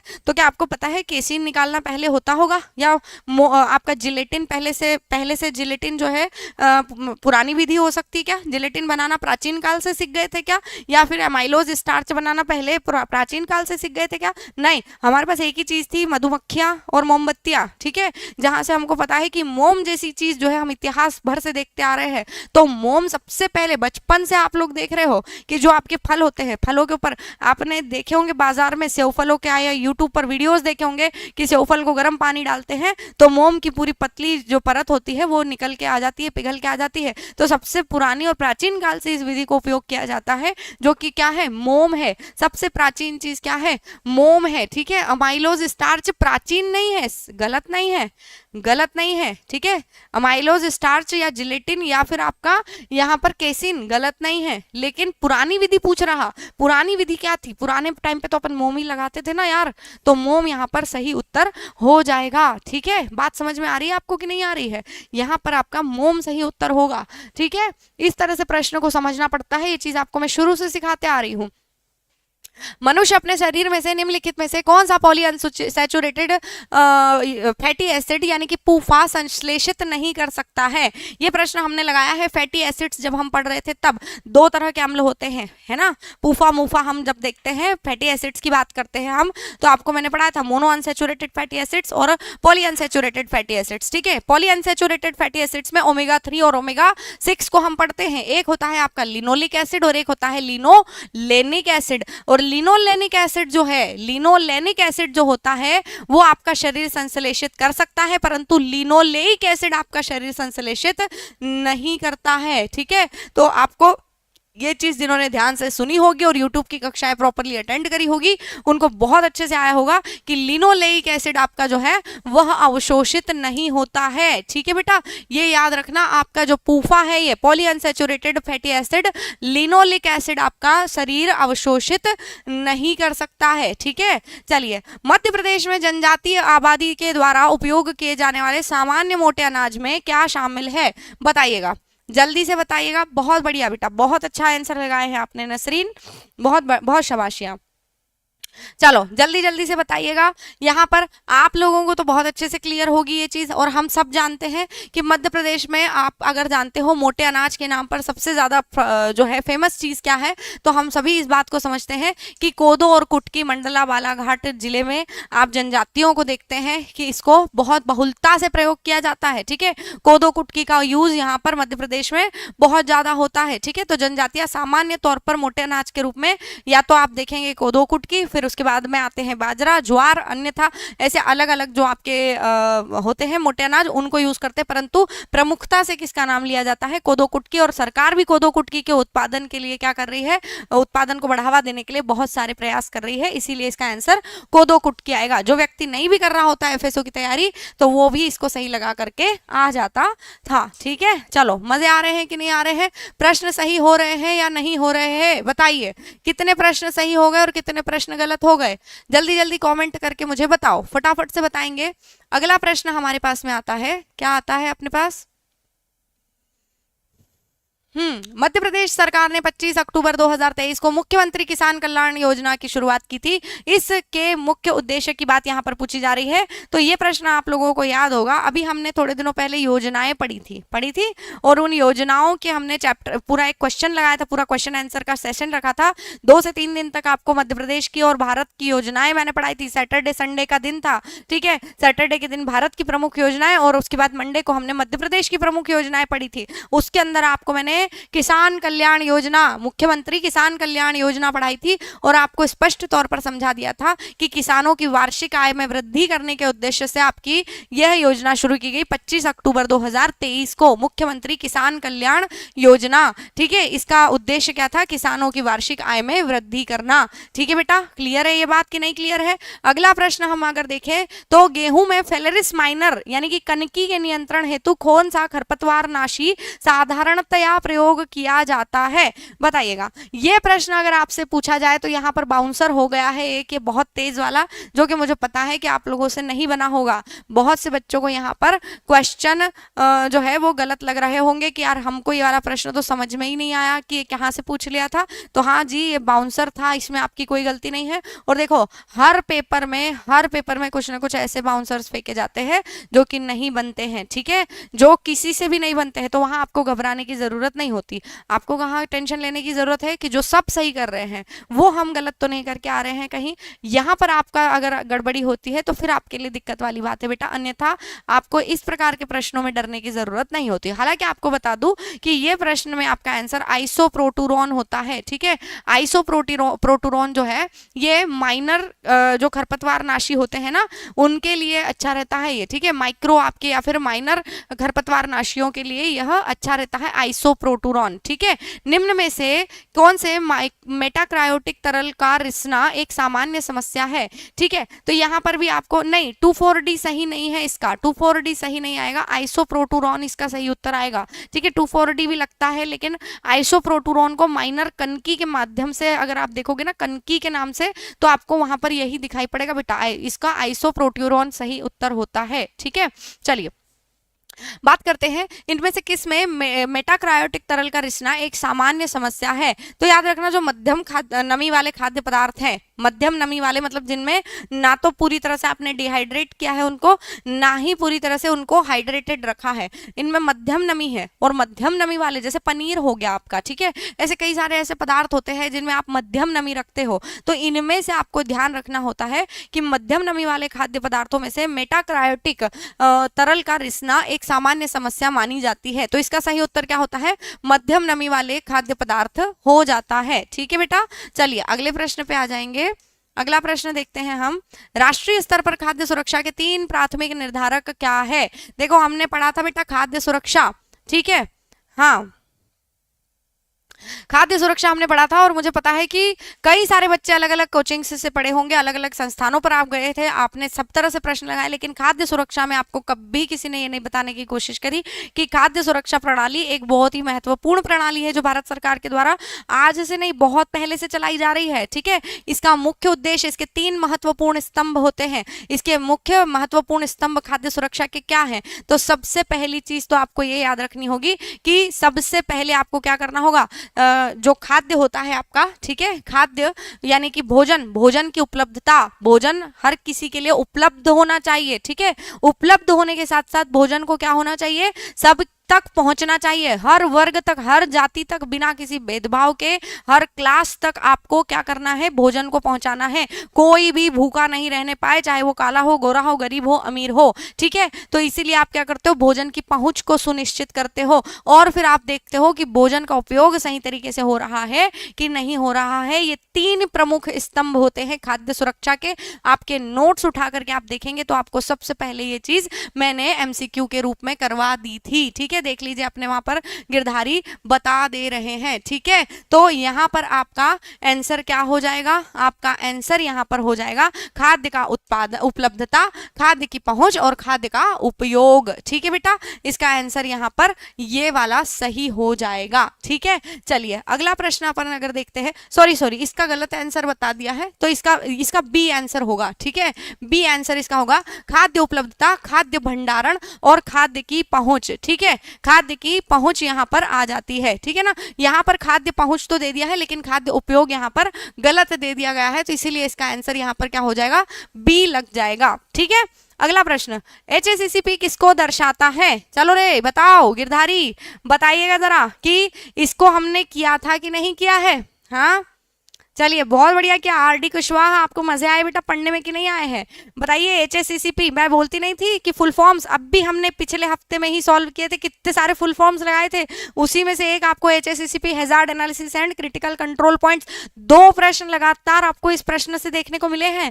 तो आपको पहला तो यहाँ पर अगर क्लियर हो जाता है खतरा विश्लेषण और महत्वपूर्ण नियंत्रण बिंदु, तो ये तो आप इंग्लिश में देख लेते, HACCP hazard analysis and critical control points, आपको वहीं से पता चल जाता था, पेपर आपके हाथ में था। ठीक है, तो ये प्रश्न आपका यहाँ पर सही हो जाता है। ठीक है, हैजार्ड एनालिसिस, और इसके अलावा क्या बोलता है, इसका पहला स्तंभ क्या है, मतलब पहला चरण क्या है, आपको बताया था HACCP के 7 चरण होते, 7, उसमें सबसे पहले आप क्या करोगे, जब उसका नाम ही हैजार्ड एनालिसिस है तो फिर अपन हैजार्ड एनालिसिस के अलावा सबसे पहले करेंगे क्या, सबसे पहले हम यही करते हैं, तो उसका आंसर भी खाद्य विश्लेषण आएगा। एक मेरा माथा गा रहा था आज बच्चा कि बोले बेटा मैडम आप इसका बताइए पहचान करेंगे पहले कि एनालिसिस करेंगे, तो मैंने उससे यही बोला जब उसका नाम ही हैजार्ड एनालिसिस है तो आप सबसे पहले हैजार्ड का एनालिसिस करते हो बंधु, उसके बाद में आपको सही उत्तर मिलेगा कि आपको कौन कौन से क्रिटिकल पॉइंट्स है उनकी आपको पहचान करनी पड़ेगी। ठीक है बेटा, हाँ जी, तो बहुत बढ़िया बेटा।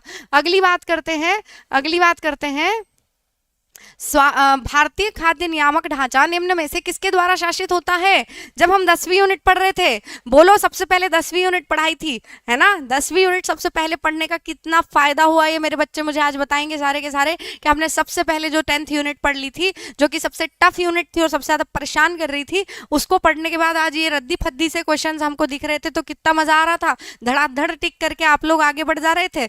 मुझे यहाँ से पेपर को देखकर महसूस हो रहा है कि आप जरूर एक बार मुस्कुराए होंगे कि मैडम ने बोला था कि ये प्रश्न आएगा, और देखो वो आ गया। खाद्य नियामक ढांचा निम्न में से किसके द्वारा शासित होता है? तो आपको मैंने बताया था कि जो आपका FSS एक्ट है 2006, ठीक है, 3 दिन लगातार हमने इसकी मैराथन ली थी FSS एक्ट 2006 की, और उस मैराथन में आपको मैंने पढ़ाया था कि ये पूरी तरह से खाद्य व्यवस्था का नियामक ढांचा है। भारत में जितने भी खाद्य कानून हैं उनका पालन होना, उनका लागू होना, उनका प्रबंधन होना और उनका चलना, ये सब है ना किसके ऊपर है? इसके FSS एक्ट के द्वारा निर्धारित किया जाता है, नियंत्रित किया जाता है। ये प्रश्न हमने लगाया था और ये प्रश्न आज एग्जाम में एज इट इज आपको दिखने को मिल गया है। बताइए जरा, मिला है कि नहीं मिला है? ठीक है, अच्छा चलिए। कटाई और जलाकर खेती करना किसका दूसरा नाम है? बताइए, हाँ बताइएगा जरा कि कटाकर और जलाकर खेती करना किसका दूसरा नाम है? अरे भाई जो लोग लाइव हैं सारे लोग कम से कम लाइक तो करो फटाफट से, तो फिर मुझे मजा तो आएगा। हाँ देखिए यहाँ पर आपको कटाई और जलाकर खेती करना किसका दूसरा नाम है। जब हम कृषि पढ़ रहे थे, कृषि हमने चैप्टर 5 से शुरू किया था, तब आपको तो इस चैप्टर के तो मैंने लगभग 300 एमसीक्यूज कराए हैं। अपनी एक बेटी है यहाँ पर जो जिनका नाम क्या है, आरती है, शायद आरती ने बोला था मैडम अब प्लीज बस कर लीजिए, 300 क्वेश्चन हो चुके हैं लगभग इस यूनिट के, आप और कितने क्वेश्चन करवाओगी। आज आप देखोगे, आज के पेपर को जिन्होंने देखा होगा उनको पता होगा कि सिर्फ 5 यूनिट और 7 यूनिट जो मध्य प्रदेश की कृषि और भारत की कृषि है, पूरे पेपर में इनका जलवा देखने को मिला है। अच्छा कि नहीं मिला है बताइए। कृषि से आपको कितने प्रश्न देखने मिले। योजनाएं देखोगे तो आपको धड़ाधड़ योजनाएं पूछी गई है और वो सब हमने पढ़ा है यार, हमने सारी चीजें कवर करी है, एज इट इज कवर करी है। और यहाँ पर आपको सभी को पता है कि जब आदिवासी जनजातियां जंगलों में खेती करती थी तो वो क्या करती थी, जमीन के एक टुकड़े पर पेड़ वेड़ काट करके और उस पर खेती करने लगती थी, और फिर उसके बाद में जब थोड़े दिनों बाद मिट्टी उर्वर नहीं बचती, बंजर हो जाती थी, तो उस स्थान को जला करके क्या कर देते थे, फिर से दूसरी जगह ढूंढ के वहां पेड़ काटे जाते थे और वहां करी जाती थी। इस प्रकार की खेती को हम क्या कहते हैं, स्थानांतरित कृषि कहते हैं। अभी हमने थोड़े दिनों पहले क्वेश्चन लगाया था, आंध्र प्रदेश में स्थानांतरित कृषि को किस नाम से जाना जाता है, तो पेंडा पोंडू मैंने आपको सब बताए थे, सारे नाम गिनवाए थे इसके। स्थानांतरित कृषि तो बहुत छोटी बात है, हमने इससे ज्यादा पढ़ लिया था इसके बारे में बेटा। तो ये प्रश्न जो आए हैं ये बहुत काम के प्रश्न आए हैं और आपका यूट्यूब सेशन यहाँ पर बहुत ज्यादा सार्थक हो गया है। चलो बिना किसी देरी के अगले क्वेश्चन पे आएंगे, बता दिया जाए आपको अगला क्वेश्चन आपका क्या है सर। तो RFID तकनीक का उपयोग निर्माताओं और उपयोगकर्ताओं को आपूर्ति श्रृंखला में पैकेज्ड स्टार खाद्य श्रृंखला पदार्थों को ट्रैक करने में सहायता के लिए उपयोग किया जाता है। RFID का अर्थ क्या है, कोई उठा लेना। पिछले हफ्ते की कक्षा जब हमने फुल फॉर्म्स देखे थे, उस फुल फॉर्म में पिछले हफ्ते की देख लो, 1 महीने पहले की देख लो, जब हम 4th यूनिट पढ़ रहे थे तब की कक्षा देख लो आप, आपको मिल जाएगा कि मैंने बहुत सारे फुल फॉर्म लिखवाए थे। उस फुल फॉर्म में एक RFID भी था और उसमें आपको दिखाया था रेडियो फ्रिक्वेंसी, ठीक है, रेडियो फ्रिक्वेंसी आइडेंटिफिकेशन था कि नहीं था, रेडियो फ्रिक्वेंसी आइडेंटिफिकेशन था ना बेटा। तो रेडियो फ्रिक्वेंसी आइडेंटिफिकेशन आपका यहाँ पर सही उत्तर होता है। ये चीज हमने पहले ही पढ़ ली थी। अरे पढ़ ली थी कि नहीं पढ़ी थी बताइएगा जरा, स्पेलिंग पे मत जाना, एडजस्ट कर लेना अब आज, ठीक है। तो रेडियो फ्रिक्वेंसी आइडेंटिफिकेशन इसका सही उत्तर था और आप सबने सही लगाया होगा। इनमें से कौन सा किण्वित उत्पाद अंजीर से बनाया जाता है, ये था आपका बाउंसर, अगले नंबर का है ना, ये बाउंसर था। हाँ जी, तो ये आपका क्वेश्चन जो था, मुझे पता है बहुत सारे लोगों को कंफ्यूजन हुई होगी। मैंने भी जब एक बार को देखा था तो मुझे ऐसा लगा था यार ये प्रश्न तो अपन लोगों ने देखा नहीं, क्योंकि ये तो किसी अन्य देश की किसी जनजाति के द्वारा, ठीक है, एक जो है बनाई जाने वाली डिश हुआ करती थी। बाद में धीरे धीरे प्रचलित हो गई और इसका नाम अगर आपको बता दूं तो इसका नाम है बोखा, ठीक है। लेकिन मुझे पता है मेरे बच्चों में बहुत सारा कॉमन सेंस है, तो इसको यूज करके उन्होंने बोखा लगाया होगा। बोखा एक अंजीर को किण्वित करके या फर्मेंट करके बनाई जाने वाली एक डिश है, ठीक है, जिसका खाद्य सामग्री के रूप में उपयोग किया जाता है, ठीक है बेटा। अगले प्रश्न पे, किस खाद्य पदार्थ में सल्फर डाइऑक्साइड का परिरक्षक के रूप में उपयोग नहीं करना चाहिए, जैम, जूस, कैंडी या फिर आपका आम का जूस या अनार का जूस, ठीक है।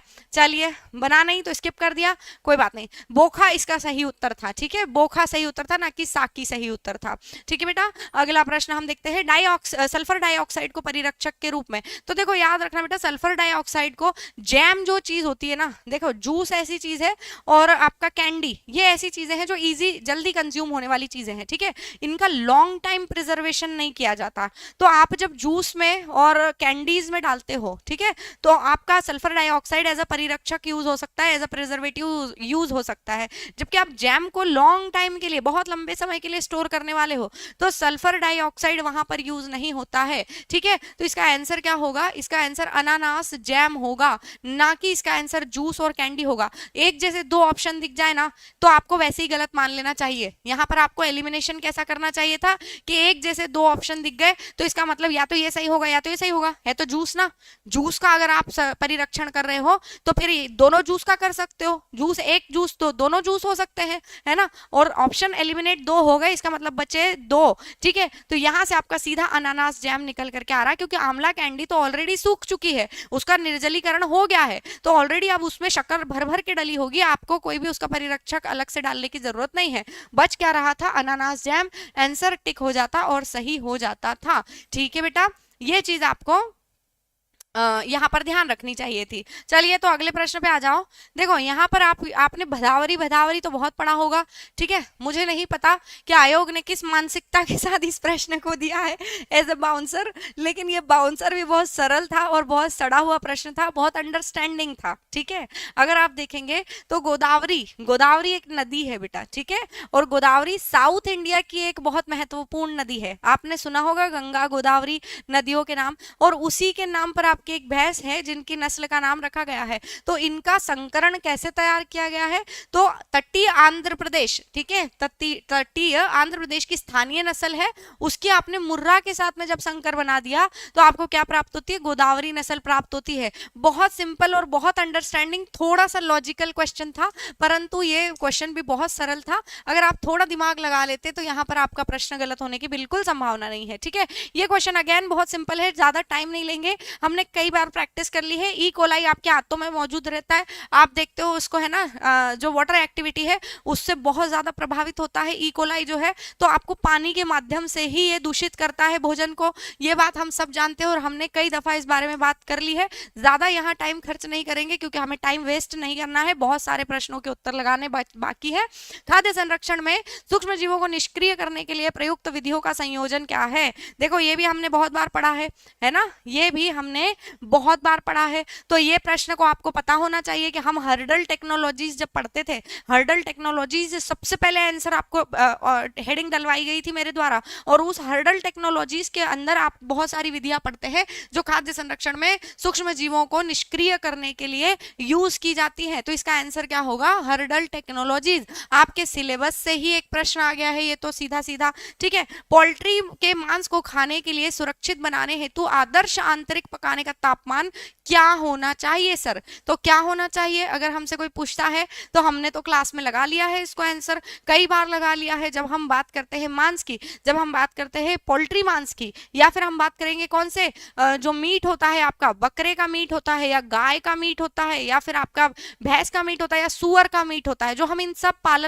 पालन पद्धतियां जो है हमारी, जो हमने पढ़ी है कृषि में, उनके अंदर हमने इनके सबके तापमान पढ़े हैं। इसलिए तो सिर्फ एक का पूछा है, और ये एक का हमने सबसे पहले पढ़ा था जब हम मुर्गी पालन पढ़ रहे थे। तो एक्स्ट्रा फैक्ट्स आपको जो दिए गए थे, उस एक्स्ट्रा फैक्ट्स में आपको ये बात थी, जो यूट्यूब पर क्वेश्चंस करवाए गए थे उस यूट्यूब के क्वेश्चंस में ये प्रश्न था कि 74 डिग्री सेल्सियस आपका इसका सही उत्तर हो जाता है, ठीक है। चलो तो बिना किसी देरी के हम लोग अगले प्रश्न पे बढ़ जाएंगे। यहाँ पर देखो ये प्रश्न भी, भूरी मैन्यूरिंग या ब्राउन मैन्यूरिंग भी हमारे पास में आ रहा है, तो हम इसको भी देखेंगे। देखो ये जो है आपका खाद्य सुरक्षा और मानक खाद्य व्यवसाय का लाइसेंस और पंजीकरण विनियमन कब लागू हुआ था? ठीक है, बहुत सरल प्रश्न था। हमको पता है कि खाद्य सुरक्षा अधिनियम जो है आपका कब लागू हुआ था? 2006 में ये बन गया था और 2011 में लागू हुआ था, और सारे विनियमन जो थे वो सब लाइसेंस और रजिस्ट्रेशन हो गया, मिस ब्रांडिंग, लेबलिंग वगैरह वगैरह, जितने भी हम जो पंजीकरण वाले जितने भी रेगुलेशंस थे सब इसी के अंडर आते हैं। 2011 में सब लागू हुए थे और इसका बहुत सिंपल आंसर यहाँ पर बन जाता है, ठीक है। अगला क्वेश्चन आता है, यह आहार में आवश्यक फैटी एसिड्स की कमी से होने वाला त्वचा से संबंधित रोग है। हालांकि ये तो अंडरस्टैंडिंग प्रश्न था कि त्वचा से संबंधित रोग है। त्वचा के अध्ययन को क्या कहते हैं? डर्मेटोलॉजी। डर्मेटोलॉजी में क्या आता है? शब्द डर्मा, और डर्मा शब्द यहाँ केवल एक ऑप्शन के अंदर है, फ्राइनोडर्मा। तो इसका आंसर क्या हो जाएगा? फ्राइनोडर्मा। अगर ये भी नहीं समझ में आता है तो आपको याद रखना चाहिए कि एक बीमारी है जिसको आप कहते हो टोड स्किन, जिसमें आपकी दानेदार त्वचा हो जाती है, खुरदुरी त्वचा हो जाती है। जब आप वसा नहीं लेते, त्वचा को चिकनाई देने का काम क्या करती है? वसा करती है। मैडम ने क्लास में पढ़ाया है, मैडम ने एप्लीकेशन पे भी पढ़ाया है और यूट्यूब पर भी क्वेश्चन लगवाए हैं, और आपको बताया भी है कि त्वचा को चिकनाई देने का काम करती है वसा। और अगर आप वसा की कमी हो जाएगी तो आपकी त्वचा कैसी हो जाएगी? खुरदुरी हो जाएगी, दानेदार हो जाएगी, एक बीमारी होगी फ्राइनोडर्मा, ये आपको घेर लेगी, ठीक है। ये चीज आपकी यहाँ आंसर आ जाती है। भूरी मैन्यूरिंग या फिर ब्राउन मैन्यूरिंग की बात करें तो हमने पैडी, धान या फिर पैडी आप इसको इंग्लिश में कहते हो, पैडी के अंदर आपको ब्राउन मैन्यूरिंग करनी होती है। ये क्या करता है बेटा? जो आपके खरपतवार होते हैं, ठीक है, उनके नाश में भी आपको काम आता है ब्राउन मैन्यूरिंग आपकी जो है। ये बहुत सारी चीजें आपके यहाँ पर आती है, ठीक है। तो बिल्कुल डर्मा, बहुत सही लगा दिया विनोद। विनोद सेंटर क्या आया था? विनोद का सेंटर क्या आया था? विनोद, विनोद की तो आज मुझे बड़ी याद आ रही थी आज कि क्या कर रहा होगा मेरा बच्चा आज। हाँ नहीं बेटा, इसमें तो बिल्कुल डाउट नहीं होना चाहिए था। ब्राउन मैन्यूरिंग जो है आपका ज्वार में किया जाता है, ठीक है। मीट का लाल रंग, अरे बताओ ईमानदारी से सारे के सारे की ये क्वेश्चन हमने यहाँ यूट्यूब पर लगाया है कि नहीं लगाया है, और ऐसा का ऐसा लगाया है कि नहीं लगाया है, बताइएगा जरा। मांस को हल्का गुलाबी रंग या फिर लाल रंग, है ना, कौन सा प्रोटीन देता है या कौन सा पिगमेंट देता है? तो आपको याद रखना होगा कि जो आपका मायोग्लोबिन है सर, वो आपका क्या करता है, इसके लाल रंग को बांध करके देता है, ठीक है।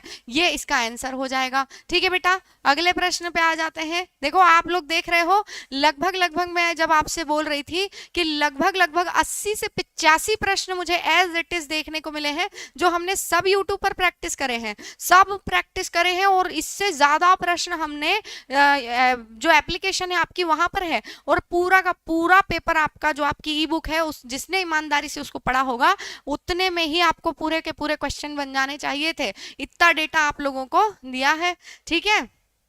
चलिए अगर हम बात करते हैं अगला question, FSSAI food fortification regulation के अनुसार फोर्टिफाइड भोजन के पैकेज में लोगों के नीचे टैग लाइन क्या हो सकती है?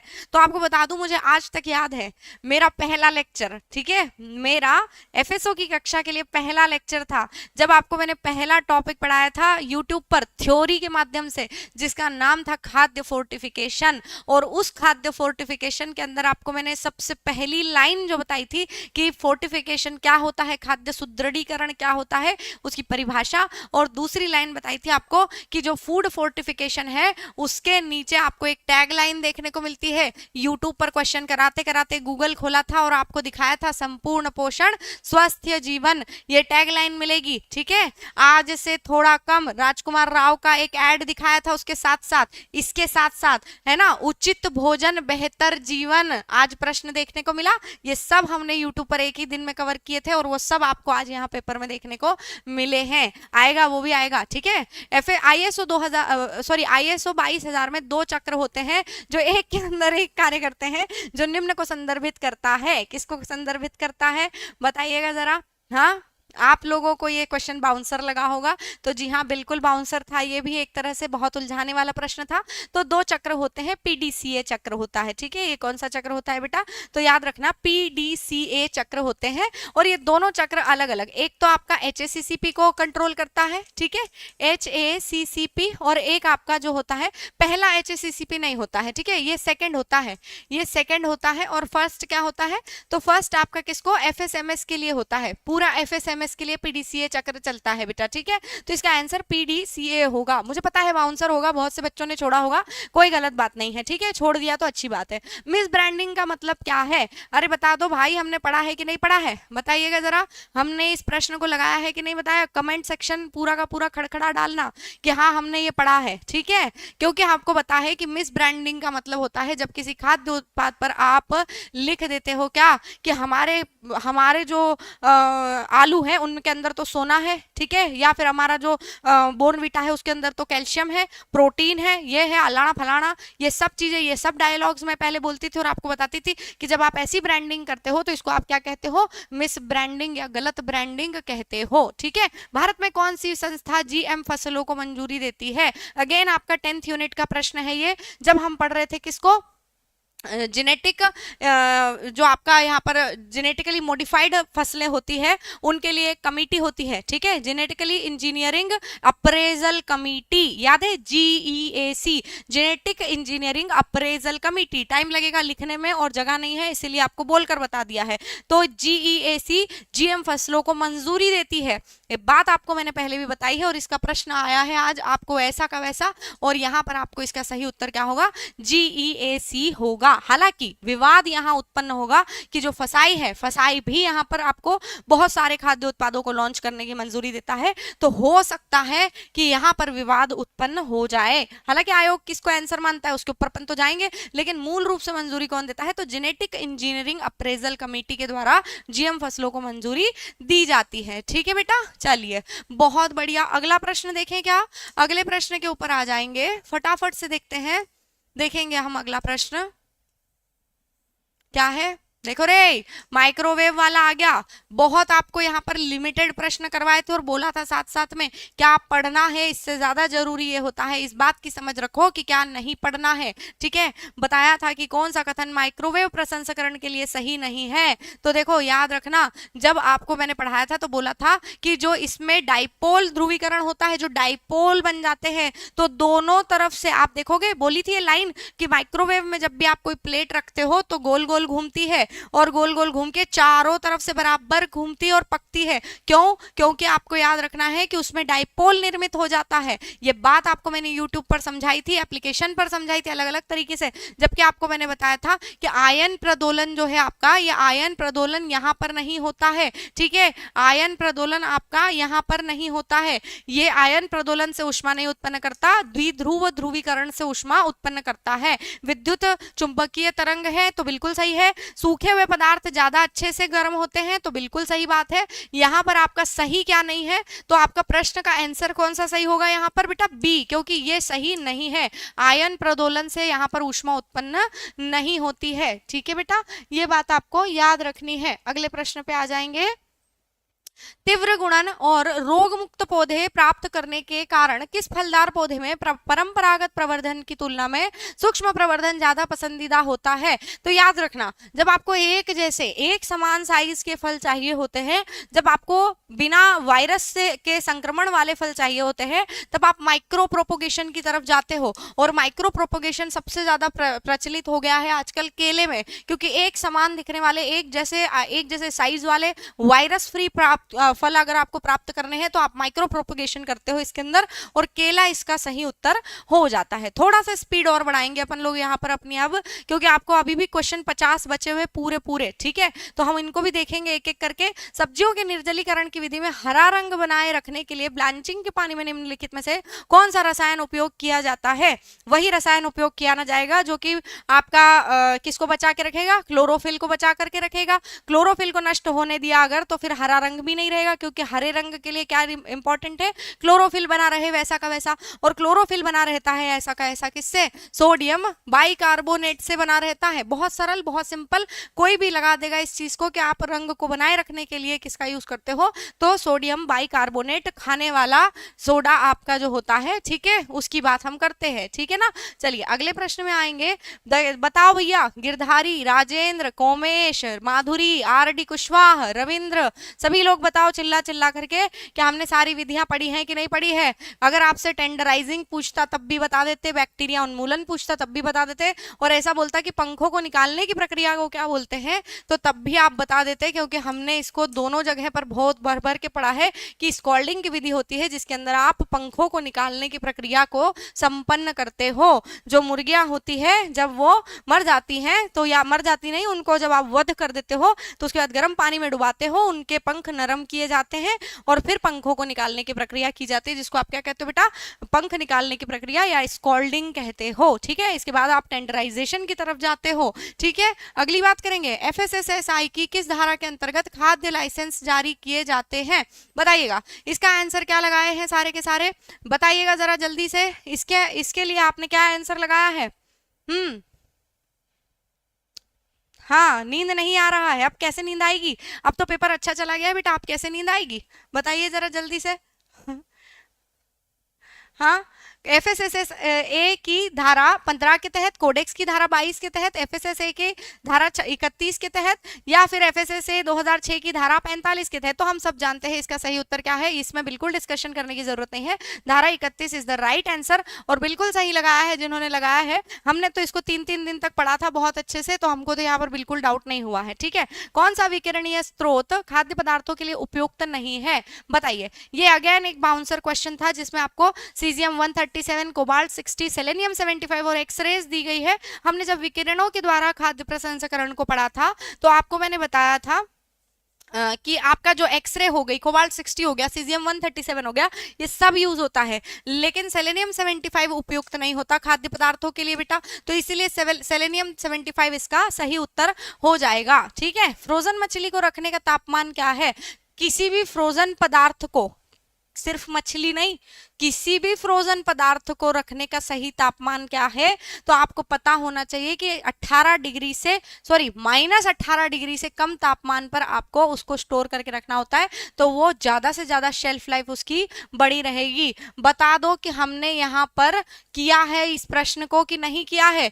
हमने सारे तापमान पढ़े हैं, चाहे वो आपका HTT हो, ठीक है, हाई टेम्परेचर जो आपका प्रोसेसिंग होता है वो हो, या फिर आपका लो टेम्परेचर प्रोसेसिंग होता है वो हो, तो हमने सब देखे हैं और हमने पढ़ा है कि जब फ्रोजन फूड होता है उसको -18 डिग्री से नीचे स्टोर करके रखा जाता है। एक मूवी थी, किसकी थी, जानवी कपूर की, जिसका उदाहरण देकर के क्लास में समझाया था, मुझे आज भी वो बात याद है, ठीक है, जिसमें वो फ्रोजन किस में फंस जाती है, जो स्टोरेज हाउस होता है उसके होटल का, जहां वो काम करती रहती है, उस होटल के स्टोरेज हाउस में वो वहां पर फंस जाती है, स्टोर रूम के अंदर। स्टोर रूम का तापमान धीरे धीरे कम होकर के 18 डिग्री सेल्सियस से भी कम हो जाता है, 23 डिग्री तक चला जाता है। वो फ्रोजन पदार्थों को स्टोर करने के लिए बनाया गया स्टोर रूम होता है बेटा, कोल्ड स्टोरेज जिसको आप कहते हो, ठीक है। भारत सरकार के द्वारा 5 अप्रैल 2016 को शुरू की गई स्टैंड अप इंडिया योजना के तहत उद्यम कौन से उद्यम की स्थापना के लिए हर एक ब्रांच से 1 लाख रुपए लेकर 1 करोड़ रुपए तक के लिए बैंक के द्वारा ऋण उपलब्ध कराया जाएगा। तो बिल्कुल अंडरस्टैंडिंग क्वेश्चन था। यहाँ पर अगर किसी को नहीं भी आता था तो ये सोच लेना चाहिए था कि जो सबसे बड़ा दिखे उसको टिक कर देना चाहिए चुपचाप से और आगे बढ़ जाना चाहिए, क्योंकि इतनी मेहनत तो आपका एग्जामिनर भी नहीं करेगा इतना बड़ा आंसर टाइप करने के लिए। तो ये चीज जो है आपको ध्यान रखनी चाहिए। कम से कम एक आपकी अनुसूचित जाति या अनुसूचित जनजाति की ग्रहिता और कम से कम एक महिला ग्रहिता को यह जो है ऋण उपलब्ध कराया जाएगा। भारत सरकार के कृषि एवं किसान कल्याण मंत्रालय ने नाबार्ड के सहयोग से किस वर्ष कृषि क्लिनिक और कृषि व्यवसाय योजना ACABC की शुरुआत की थी? किसी ने ध्यान से पढ़ा होता अगर इस बात को क्लास में तो उनको याद रहेगा कि 2002 शायद अप्रैल का महीना था। एक बार तारीख देख लूं, तारीख मेरे दिमाग में नहीं आ रही है, परंतु अप्रैल का महीना था। एक बार आपको बता सकती हूं मैं, ये अगर मिल गया क्वेश्चन, 2 सेकंड दीजिएगा, ठीक है।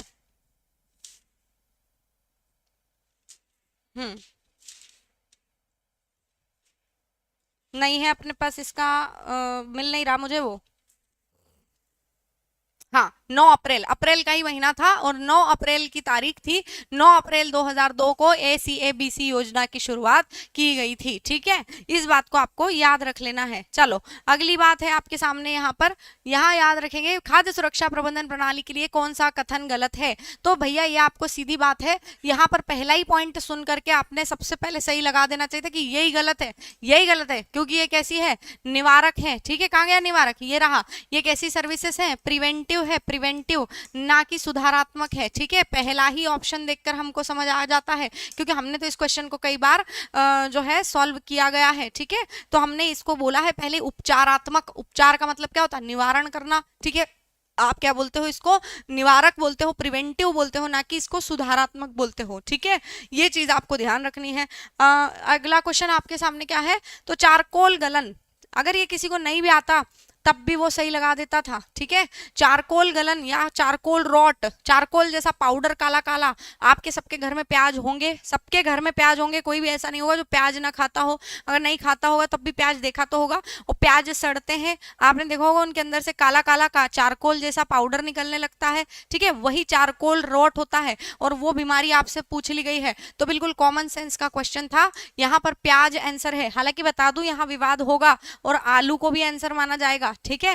तो अब आपने को आयोग के लिए वेट करना है, लेकिन सबसे पहली चीज आपको प्याज ध्यान में रख लेनी है, और प्याज जिनने लगाया है वो लोग बहुत बढ़िया तरीके से खुश हो सकते हैं। चलो ईमानदारी से अगेन मुझे बता देना कि पपीते के बीज निम्नलिखित में से किसमें मिलावट करने के लिए मिलाए जाते हैं। क्या ये क्वेश्चन हमने लगाया था कि नहीं लगाया था, और इसी तरह से लगाया था कि नहीं लगाया था, और ऑप्शंस भी यही थे कि नहीं थे, ये बता देना फटाफट से। हमको पता है कि मैडम ने हमको बताया था कि जो काली मिर्ची होती है, पपीते के बीज को सुखा लो, सेम वैसे दिखेंगे, और वही इसका आंसर होगा, ठीक है बेटा।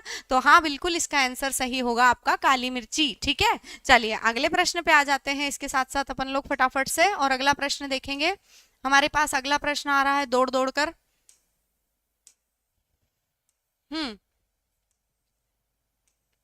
जैसे किसी व्यक्ति का वजन, किसी आदमी का वजन अगर 65 किलो है तो उसको 54 ग्राम प्रोटीन की आवश्यकता होती है कि नहीं होती है?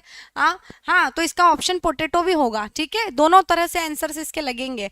अच्छा, हमसे पूछ रहा है कि ICMR national institute of nutrition, ठीक है, आईसीएमआर निन के द्वारा आरडीए, देखो प्रश्न ध्यान से पढ़ना चाहिए था, 2020 क्या बोल रहा, आरडीए 2020 के अनुसार स्वस्थ भारतीय वयस्क पुरुषों के लिए कितना ज्यादा प्रोटीन की आवश्यकता पड़ती है। तो आरडीए 2020 का आंकड़ा देखेंगे ना तो आपका सही उत्तर निकलता है 0.83 ग्राम प्रति किलोग्राम प्रति दिन। यदि किसी व्यक्ति का वजन 65 किलो है तो कम से कम 54 ग्राम उसको प्रोटीन प्रतिदिन खाना चाहिए। इस हिसाब से आपका 83.83 ग्राम पर केजी आपका आता है आंसर। ठीक है, भोजन की बनावट एक भौतिक गुण है जिसे क्या किया जाता है, निम्न के द्वारा परिभाषित किया जा सकता है। हाँ, किसके द्वारा? तो मुंह में इसका एहसास कैसा है, कठोरता कैसी है, चबाने की क्षमता कैसी है, और तो और क्या है, चिपचिपाहट जैसे गुणों के सहित आप इसको समझा सकते हो। तो बिल्कुल भोजन की बनावट एक भौतिक गुण है, वो आप इस तरह से समझा सकते हो। इसके लिए तो आपको पढ़ने की भी जरूरत नहीं थी। ठीक है बेटा, तो ये चीज आपको ध्यान रख लेनी है कि इसका सही उत्तर क्या होगा, डी हो जाएगा। कार्बोहाइड्रेट, प्रोटीन और लिपिड चयापचय का सामान्य मध्यवर्ती क्या होता है? तो देखो, जब आप देखते हो प्रोटीन डीएमिनेशन का, ठीक है, प्रोटीन डीएमिनेशन में क्या होता है, यहां याद रखना, मैं लिख नहीं रही हूं, बोल के बता देती हूं, ठीक है, क्योंकि जगह ज्यादा गिरेगा। प्रोटीन डीएमिनेशन में आपका क्या होता है, उत्पाद मध्यवर्ती अमोनिया। ठीक है, जब प्रोटीन का डीएमिनेशन होता है। पायरुविक एसिड कब बनता है? तो जब आप ग्लाइकोलिसिस करते हो, कार्बोहाइड्रेट होता है, ग्लाइकोलिसिस होता है, पायरुविक एसिड बनता है। और पायरुविक एसिड के बाद में क्या बनता है? तो पायरुविक एसिड के बाद में बनता है एसिटाइल कोएंजाइम ए। ठीक है, जब आप वसा का क्या करते हो, ऑक्सीकरण होता है, बीटा ऑक्सीडाइजेशन। बीटा ऑक्सीडाइजेशन के बाद में भी क्या बनता है बेटा? तो उसके बाद में बनता है आपका कोएंजाइम, एसिटाइल कोएंजाइम ए। ठीक है, और इसके अलावा आप देख रहे हो कि अमोनिया जो है या फिर प्रोटीन्स है, तो प्रोटीन्स के डीएमिनेशन के बाद भी आपको क्या मिलता है, एसिटाइल कोएंजाइम ए मिलता है। ठीक है, ना कि आपको फॉस्फोग्लिसरॉल्डिहाइड्स मिलते हैं। तो इसका सही उत्तर क्या होता है, एसिटाइल कोएंजाइम ए होता है। ठीक है, बहुत बढ़िया, बहुत अच्छे। अब चलो यहाँ पर हम बात करेंगे, अगेन ये प्रश्न आपका विवादित प्रश्न है। ठीक है, मैं यहाँ बता दूं आपको अभी से कि ये प्रश्न पे होगा विवाद। निम्नलिखित में से कौन सी ईस्ट स्ट्रेन डिस्टिलर्स ईस्ट के नाम से जानी जाती है? तो देखो यहाँ पर एक पहला इसका आंसर बनता है कौन सा, एस सर्विसिया वेर एलिप्सोइडियस। ठीक है, एलिप्सोइडियस जो है यहाँ पर इसका आंसर बनता है एक इसका आंसर बनता है ए। ठीक है, लेकिन यहाँ पर आपने लिख दिया है एस सर्वेसिया। ठीक है, एस सेरेविसिया, तो ये एस सेरेविसिया यहाँ पर भी है और एस सेरेविसिया के आप यहाँ पर क्या दे रहे हो, एक जो है अलग से आप उसका नाम लिख करके भी दे रहे हो। तो इन दोनों के बीच में कंफ्यूजन बैठेगा और यहाँ पर विवाद होगा। ठीक है, अब हम देखते हैं अगला प्रश्न। अगले प्रश्न के ऊपर चले जाएंगे फटाफट। अब अपने 25 क्वेश्चन सिर्फ बचे हैं, तो फटाफट अपन देखते हैं मध्य प्रदेश के लिए धनिया की प्रति हेक्टेयर बीज दर क्या है? तो आपको 1 एकड़, 2 एकड़ और 3 एकड़ के हिसाब से आपको लगा लेते अगर, तो 5, 10, 15 करके आप आ जाते सीधे 10 से 15 पर। ठीक है, 10 से 15 किलोग्राम पर आपको आ जाना चाहिए था, क्योंकि हमने इस क्वेश्चन को यहाँ पर लगाया है। मैं फिर बोलूंगी मैंने बहुत लिमिटेड क्वेश्चंस लगाए थे, लेकिन आपको इस टॉपिक से बहुत सारे 300 क्वेश्चंस कम से कम हमने कृषि वाले टॉपिक से लगाए थे। उसके अंदर आपको मैंने छाट करके कि कौन सा सबसे महत्वपूर्ण है, ये क्वेश्चंस आपको मैंने करवाए थे और आपका आज वो क्वेश्चन आपको एग्जाम में देखने को मिल गया है। ठीक है, अगला प्रश्न देख लेते हैं। ट्राइकोथीसियम को आमतौर पर किस नाम से जाना जाता है? तो ध्यान रखना बेटा, ट्राइकोथीसियम आमतौर पर गुलाबी फफूंद के नाम से जाना जाता है। ठीक है, बहुत सरल फैक्चुअल क्वेश्चन था। आगे बढ़ जाएंगे। आपको बता दूं, निम्नलिखित में से कौन सा पोषक तत्व उभयधर्मी प्रवृत्ति को दर्शाता है? तो ध्यान से देखना, एम्फोटेरिक क्या होता है, उभयधर्मी, जो आपका अम्ल भी हो, ठीक है, जो अम्ल की तरह भी रहता हो प्लस क्षार की तरह भी रहता हो। ठीक है, जो क्षार के गुण भी दिखाता हो और अम्ल के गुण भी दिखाता हो, एम्फोटेरिक नेचर होता है। ठीक है, आप प्रोटीन को उठा लो तो अम्ल भी होता है, ठीक है, और आप इसको देखोगे तो क्षार भी होता है। ठीक है, तो प्रोटीन जो होता है ये एम्फोटेरिक नेचर दिखाता है और ये प्रोटीन इसका आंसर यहाँ हो जाता है। अगले क्वेश्चन की तरफ अपन बढ़ जाएंगे। विश्व स्वास्थ्य संगठन के अनुसार स्वच्छता के प्रमुख सिद्धांतों की संख्या क्या है?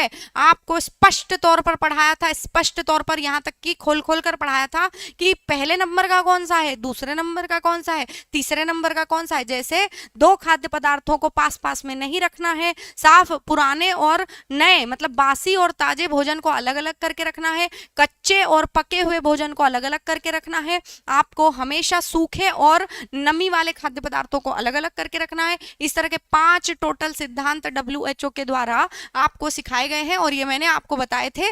पूरी तरह से आपको एप्लीकेशन पर भी और यूट्यूब पर भी इनके क्वेश्चंस लगवाए गए थे। ठीक है, जिन्होंने ध्यान से पढ़ा होगा उनको ये चीज बहुत अच्छे से याद रही होगी बेटा। ठीक है, अगला क्वेश्चन आपका आ जाता है, क्या आ जाता है यहाँ पर, जो आपका निम्नलिखित में से कौन सा प्रिजर्वेटिव आमतौर पर स्मोक्ड और सॉल्टेड मछली को खराब होने से बचाने के लिए प्रयोग किया जाता है। तो याद रखना, हमने पढ़ा था, हमने क्या पढ़ा था कि जब आप एसिटिक एसिड को देखोगे, सिरका, तो जब आप क्या बनाते हो, जब आप बनाते हो अचार, है ना, जब आप बनाते हो अचार सिरका वगैरह डालते हो उसमें, ठीक है। जब आप बेंजोइक एसिड होता है तो आपके जो जैम जेली वगैरह होते हैं, जैम जेली वगैरह में आप क्या डालते हो बेटा, आपका जैम हो गया, जेली हो गई, इनमें आप बेंजोइक एसिड डालते हो। ठीक है, boric acid as a preservative use नहीं होता, बचता क्या है आपका सॉर्बिक एसिड बचता है, जो कि सॉल्टी आपके फूड मटेरियल्स के लिए यूज होता है। इस प्रश्न को हमने YouTube पर लगाया था जब हम कर रहे थे क्या, खाद्य प्रसंस्करण विधियां, और उसके दौरान आपको ये प्रश्न लगवाया गया था और इसका उत्तर आपको यहाँ पर आ जाना चाहिए। ठीक है, अगले प्रश्न पे आ जाएंगे। इसके साथ ही साथ गाय के दूध का पीला रंग इनमें से किसके कारण होता है,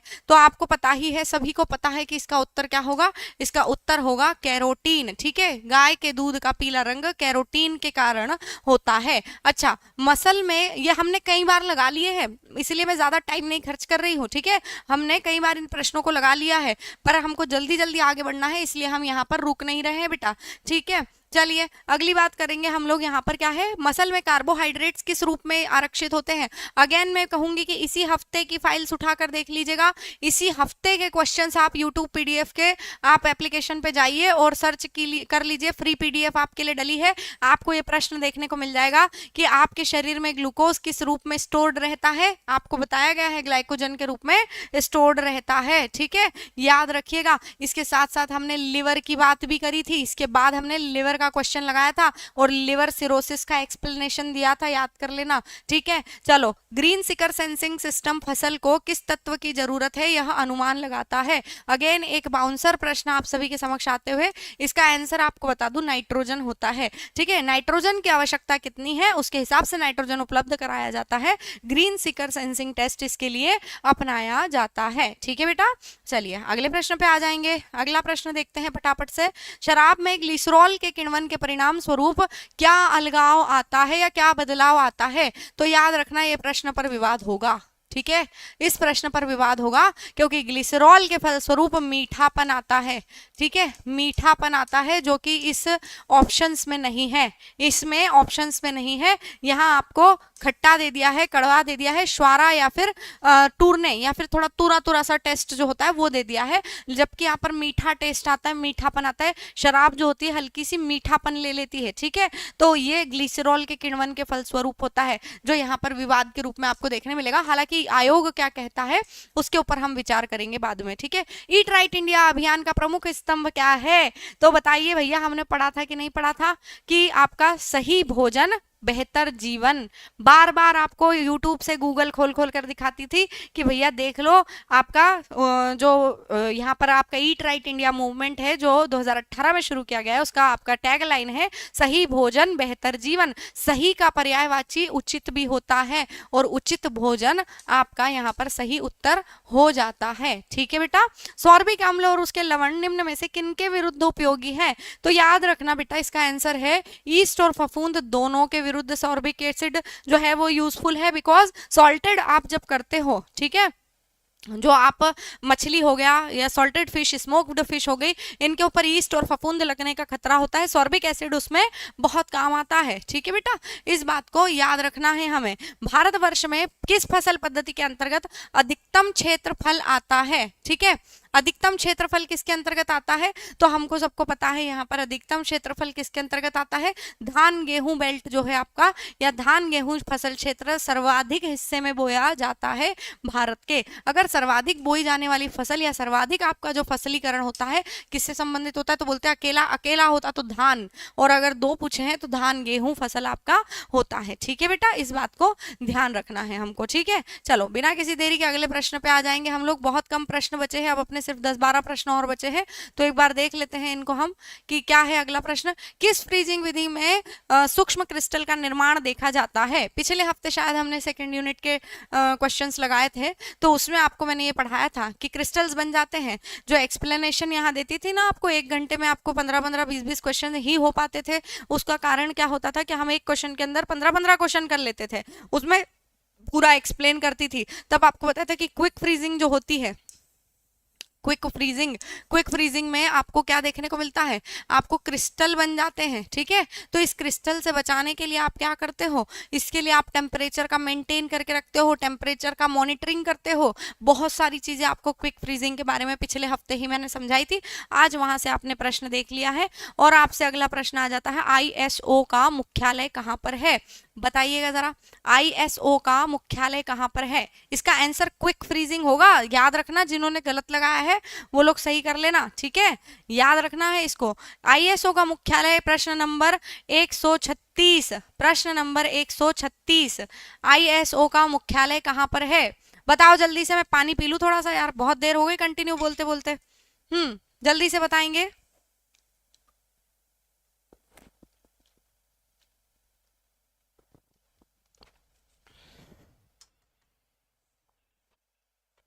बहुत बढ़िया, गिरधारी ने पहले भी पहली बार आंसर दिया था और आज भी पहली बार आंसर दिया है। सबसे पहला आंसर आप ही का आया है, जिनेवा स्विट्जरलैंड में आपका ISO का मुख्यालय है सर। बहुत बढ़िया।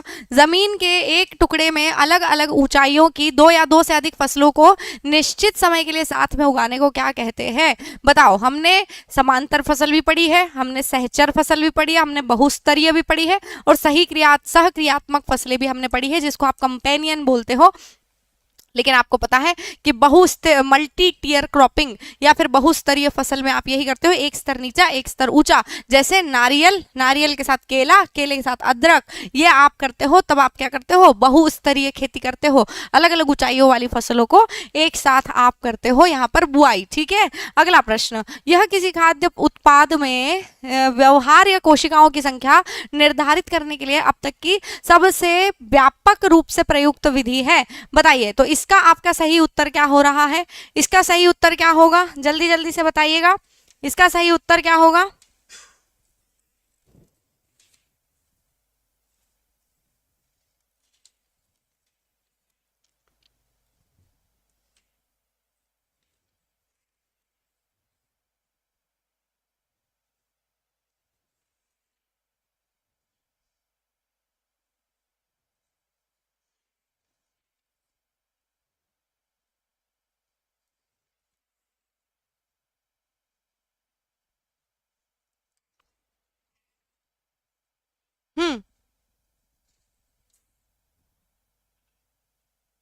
ठीक है, तुक्के में ए लगा दिया था। ठीक है, मैं इसका आंसर नहीं, मुझे याद आ गया, हाँ इसका आंसर SPC था, SPC था, मैं भूल गई थी, जस्ट अभी हाल याद आ गया है मुझे इसका आंसर। ठीक है, अब SPC का लेकिन फुल फॉर्म याद नहीं आ रहा है, तो SPC का फुल फॉर्म जैसे ही याद आएगा वैसे ही आपको मैं इसका कंफर्म भी कर दूंगी।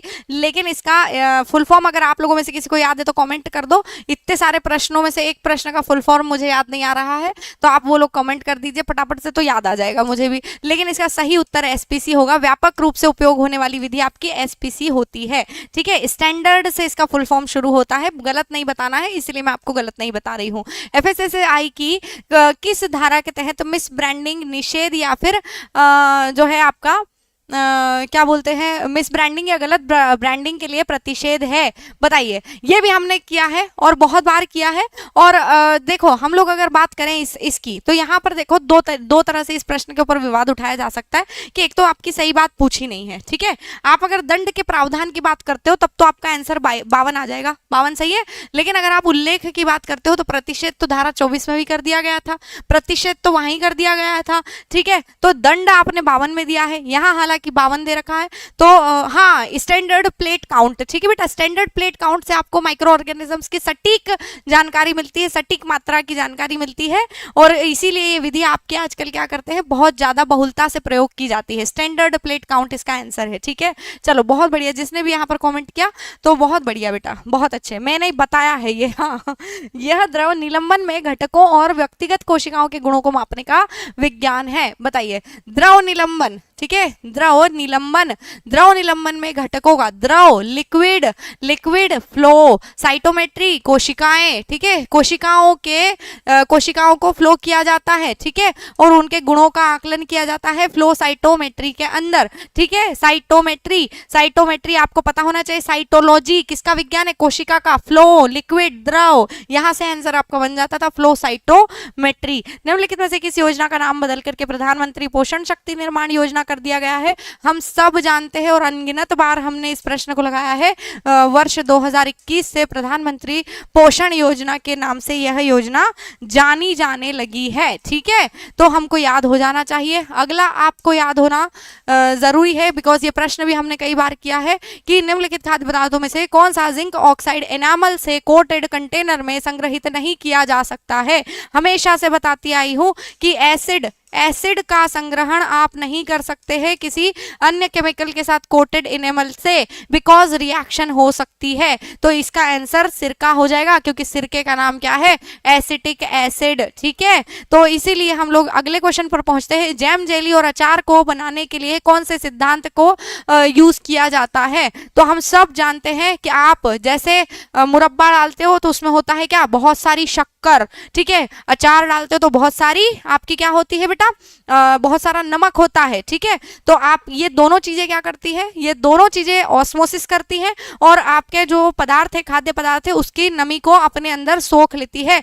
तो आपका जो कॉन्सेंट्रेटेड सॉल्यूशन बनता है उसके अंदर आप देखते हो लो कॉन्सेंट्रेशन से हाई कॉन्सेंट्रेशन में आपका जो जल होता है वो कहाँ हो जाता है, ट्रांसफर हो जाता है, ठीक है। तो इस तरह से आपका ऑस्मोसिस ही वर्क करता है। तो इसका आंसर क्या हो जाता है सर, ऑस्मोसिस हो जाता है। HACCP का पहला सिद्धांत क्या है? HACCP का पहला सिद्धांत है जोखिम का विश्लेषण करना, क्योंकि इसका फुल फॉर्म ही यहां से शुरू होता है, hazard analysis and critical control points. Again हमने अनगिनत बार इस प्रश्न को इस क्लास में सॉल्व किया है, तो आप सभी इसको जानते होंगे। अभी हमने पिछले महीने ही इस क्वेश्चन को सॉल्व किया था कि मधुमक्खी की कौन सी प्रजाति मैदानी क्षेत्र में मधुमक्खी पालन के लिए लाभदायक है? Apis cerana, Apis mellifera, Apis florea या एपिस डोर्साटा। भारत में अगर सबसे ज्यादा पालन किया जाने वाली पूछता तो हम लगाते हैं एपिस डोर्साटा, लेकिन एपिस मेलिफेरा मैदानी क्षेत्र में सबसे ज्यादा आपके जो है क्या करी जाती है, पालन किया जाता है इनका, ठीक है। प्रधानमंत्री किसान सम्मान निधि में कृषि और किसान कल्याण मंत्रालय के द्वारा प्रतिवर्ष किसान परिवारों को कितनी वित्तीय सहायता दी जाती है? जब एक दिन मैं पढ़ा रही थी 4000, तो मुझे किसी ने बोला था मैडम अब बढ़ा करके 6000 कर दी गई है, ठीक है। और वही बात मुझे भी याद रह गई थी कि अब बढ़ा करके क्या कर दी गई है, 6000 कर दी गई है। और वही प्रश्न का उत्तर आज यहाँ पर आपको देखने को मिल गया। सबूत है इस बात का कि हमने इस प्रश्न को भी यहाँ पर क्या कर दिया गया था, सॉल्व हमारे द्वारा कर लिया गया था, ठीक है बेटा। डबल फोर्टिफाइड नमक, अगेन मैं कहूंगी कि हमने जब पहली दूसरी क्लासेस करी होंगी तभी हमने पढ़ लिया था। एक होता है फोर्टिफिकेशन, जिसमें आप नमक के अंदर क्या करते हो, आयोडीन का फोर्टिफिकेशन करते हो। जब आप नमक के साथ साथ आयरन भी मिला देते हो, इसका मतलब आपने क्या कर दिया सर, डबल फोर्टिफिकेशन कर दिया है। और आपको यहाँ पर आंसर आ जाना चाहिए कि आयोडीन तथा लोह तत्व का फोर्टिफिकेशन हो गया, तो मतलब कि डबल फोर्टिफिकेशन हो चुका है, ठीक है। अगला प्रश्न आपसे पूछ रहा है, क्या पूछ रहा है? अगला प्रश्न हमारे सामने आ जाता है यहाँ, मनुष्य क्या पचाने में असमर्थ है? मैं बिल्कुल डिस्कशन नहीं करूंगी, क्योंकि मैंने आपको कई सैकड़ों बार पढ़ा दिया है कि सेल्यूलोज हमारे शरीर के द्वारा पाचित नहीं किया जाता है। पहले हमारे पास एक जो आज के टाइम पर हमें एक पेट की बीमारी, जिससे हम आज जिसको हम क्या कहते हैं, आपका यहाँ पर जो फट जाता है, ठीक है, जो थैली होती है आपकी, उसको आप पहले यूज करते थे किसके लिए बेटा, आपके सेल्यूलोज के पाचन के लिए। जो आदि मानव होते थे तब अब धीरे धीरे क्या हुआ, हमारे अंदर सेल्यूलोज को पाचन करने की क्षमता खत्म हो गई। और आप देखोगे कि जो जानवर होते हैं उनके अंदर अभी भी सेल्यूलोज को पाचन करने की क्षमता क्या हो जाती है, बची रहती है। हम नहीं कर सकते, हमारे पाचन में ये सहायता कर देता है, इसीलिए हम फाइबर्स को क्या करते हैं, खाते हैं। फाइबर्स हमारे पाचन का हिस्सा नहीं होते हैं। ठीक है, बिल्कुल बहुत सही बात कही है आप सभी ने। ठीक है ना, निम्नलिखित में से कौन सा बैक्टीरिया का उपयोग योगर्ट उत्पादन में किया जाता है? तो हम सब जानते हैं लैक्टोबैसिलस बुल्गारिकस और एस थर्मोफिलस आपका यूज होता है किसके अंदर, योगर्ट के उत्पादन में। शायद मैंने पिछले हफ्ते या फिर इसी हफ्ते में इस प्रश्न को आपको करवाया है, जब मैं दही और योगर्ट दोनों के आपको डिफरेंसेस समझा रही थी तब। बिल्कुल सही बात कही है, किसी ने अपेंडिक्स लिख करके यहाँ पर पहुंचा दिया है। खाद्य सुदृढ़ीकरण से क्या समझते हैं आप? आपका आज का आखिरी प्रश्न है और आपको खाद्य सुदृढ़ीकरण क्या होता है ये समझाने की बिल्कुल जरूरत नहीं है, क्योंकि हम सब जानते हैं कि जब भोजन में पोषक तत्वों की प्रसंस्करण की हानि, नहीं ये नहीं है इसका आंसर भाई, ये तो गलत हो जाएगा। अगला ऑप्शन क्या है, भोजन में आवश्यक पोषक तत्वों की मात्रा को जब आप बढ़ाते हैं तो ये चीज आप क्या कहलाती है बेटा, खाद्य फोर्टिफिकेशन कहलाती है। ठीक है, आप कहते हैं संपूर्ण भोजन और स्वस्थ जीवन, यही आपका खाद्य फोर्टिफिकेशन होता है। ठीक है, ये आपकी आज की यहाँ पर होती है पार्ट बी की कंप्लीट एनालिसिस पूर्ण, और हमने 100 के 100 प्रश्न देखे हैं जिनके आपके पास में अब पूरी उत्तर कुंजी है। आपको वेट करना है बेटा कि आयोग किस उत्तर को कैसा मानता है, उसके आधार पर आप आपत्ति लगा सकते हैं। और आप सभी को जिनका पेपर बहुत अच्छा गया है उन्हें बहुत बहुत शुभकामनाएं देती हूं मैं।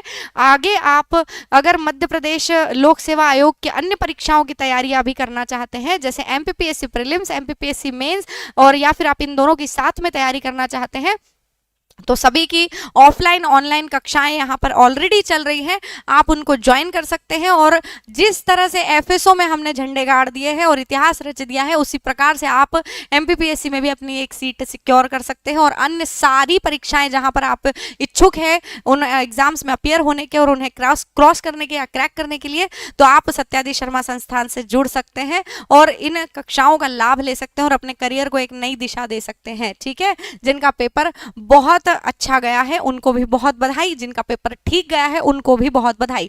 एक बात बची है, कट ऑफ। ठीक है, कट ऑफ की बात थोड़ी सी कर ले हम 2 मिनट, तो आपको मैं बता दूं। ठीक है, देखो पेपर मॉडरेट आया था, हम सब जानते हैं पेपर इजी टू मॉडरेट था, ना कि मॉडरेट टू टफ था। ठीक है बेटा, हम कट ऑफ की बात कर रहे हैं। जो आप लोगों के मन में सवाल है कि मैडम कट ऑफ कितना जाएगा, तो कट ऑफ के बारे में अगर हम चर्चा करते हैं तो मेरा मानना ये है कि पहली बात तो ये कि आपका पेपर ऐसा आया है कि अगर आपने अच्छे से थोड़ा पढ़ा होगा पेपर को तो आपसे हर प्रश्न बना होगा।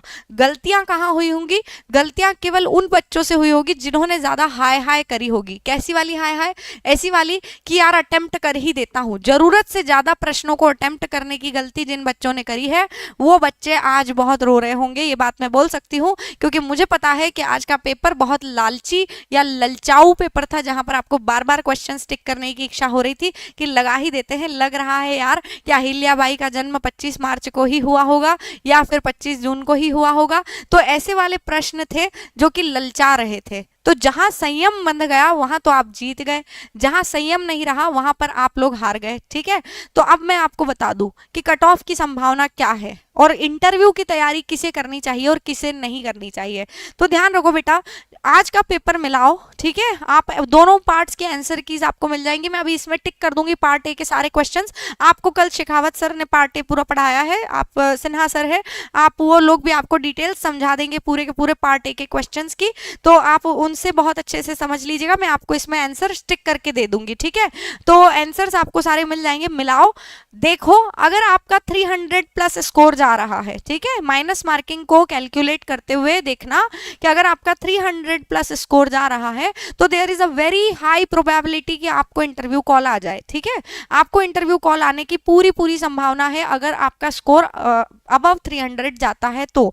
ठीक है, अगर इससे कम रहता है तब भी आप लोगों को उम्मीद नहीं छोड़नी चाहिए। हो सकता है कि कुछ सीट्स में वृद्धि हो जाए या फिर अन्य कोई आप लोगों के लिए आयोग कुछ जैसे आंसर की निकालता है तो उसमें आप आपके मार्क्स बढ़ सकते हैं और आपके लिए कई सारी परीक्षाएं हैं, कई सारे द्वार खुले हैं। इस एफएसओ के एग्जाम ने आपको सिखा दिया होगा कि मेहनत करने वाले कभी भी नहीं हारते हैं, वो हमेशा कुछ न कुछ सीख कर ही जाते हैं। तो इसीलिए आपको मेहनत करना छोड़ना नहीं है। सत्यादि शर्मा क्लासेस आप सभी के साथ हमेशा खड़ा है और इन्हीं सभी शुभकामनाओं और आशाओं के साथ आज के सेशन को हम यहीं तक रखते हैं।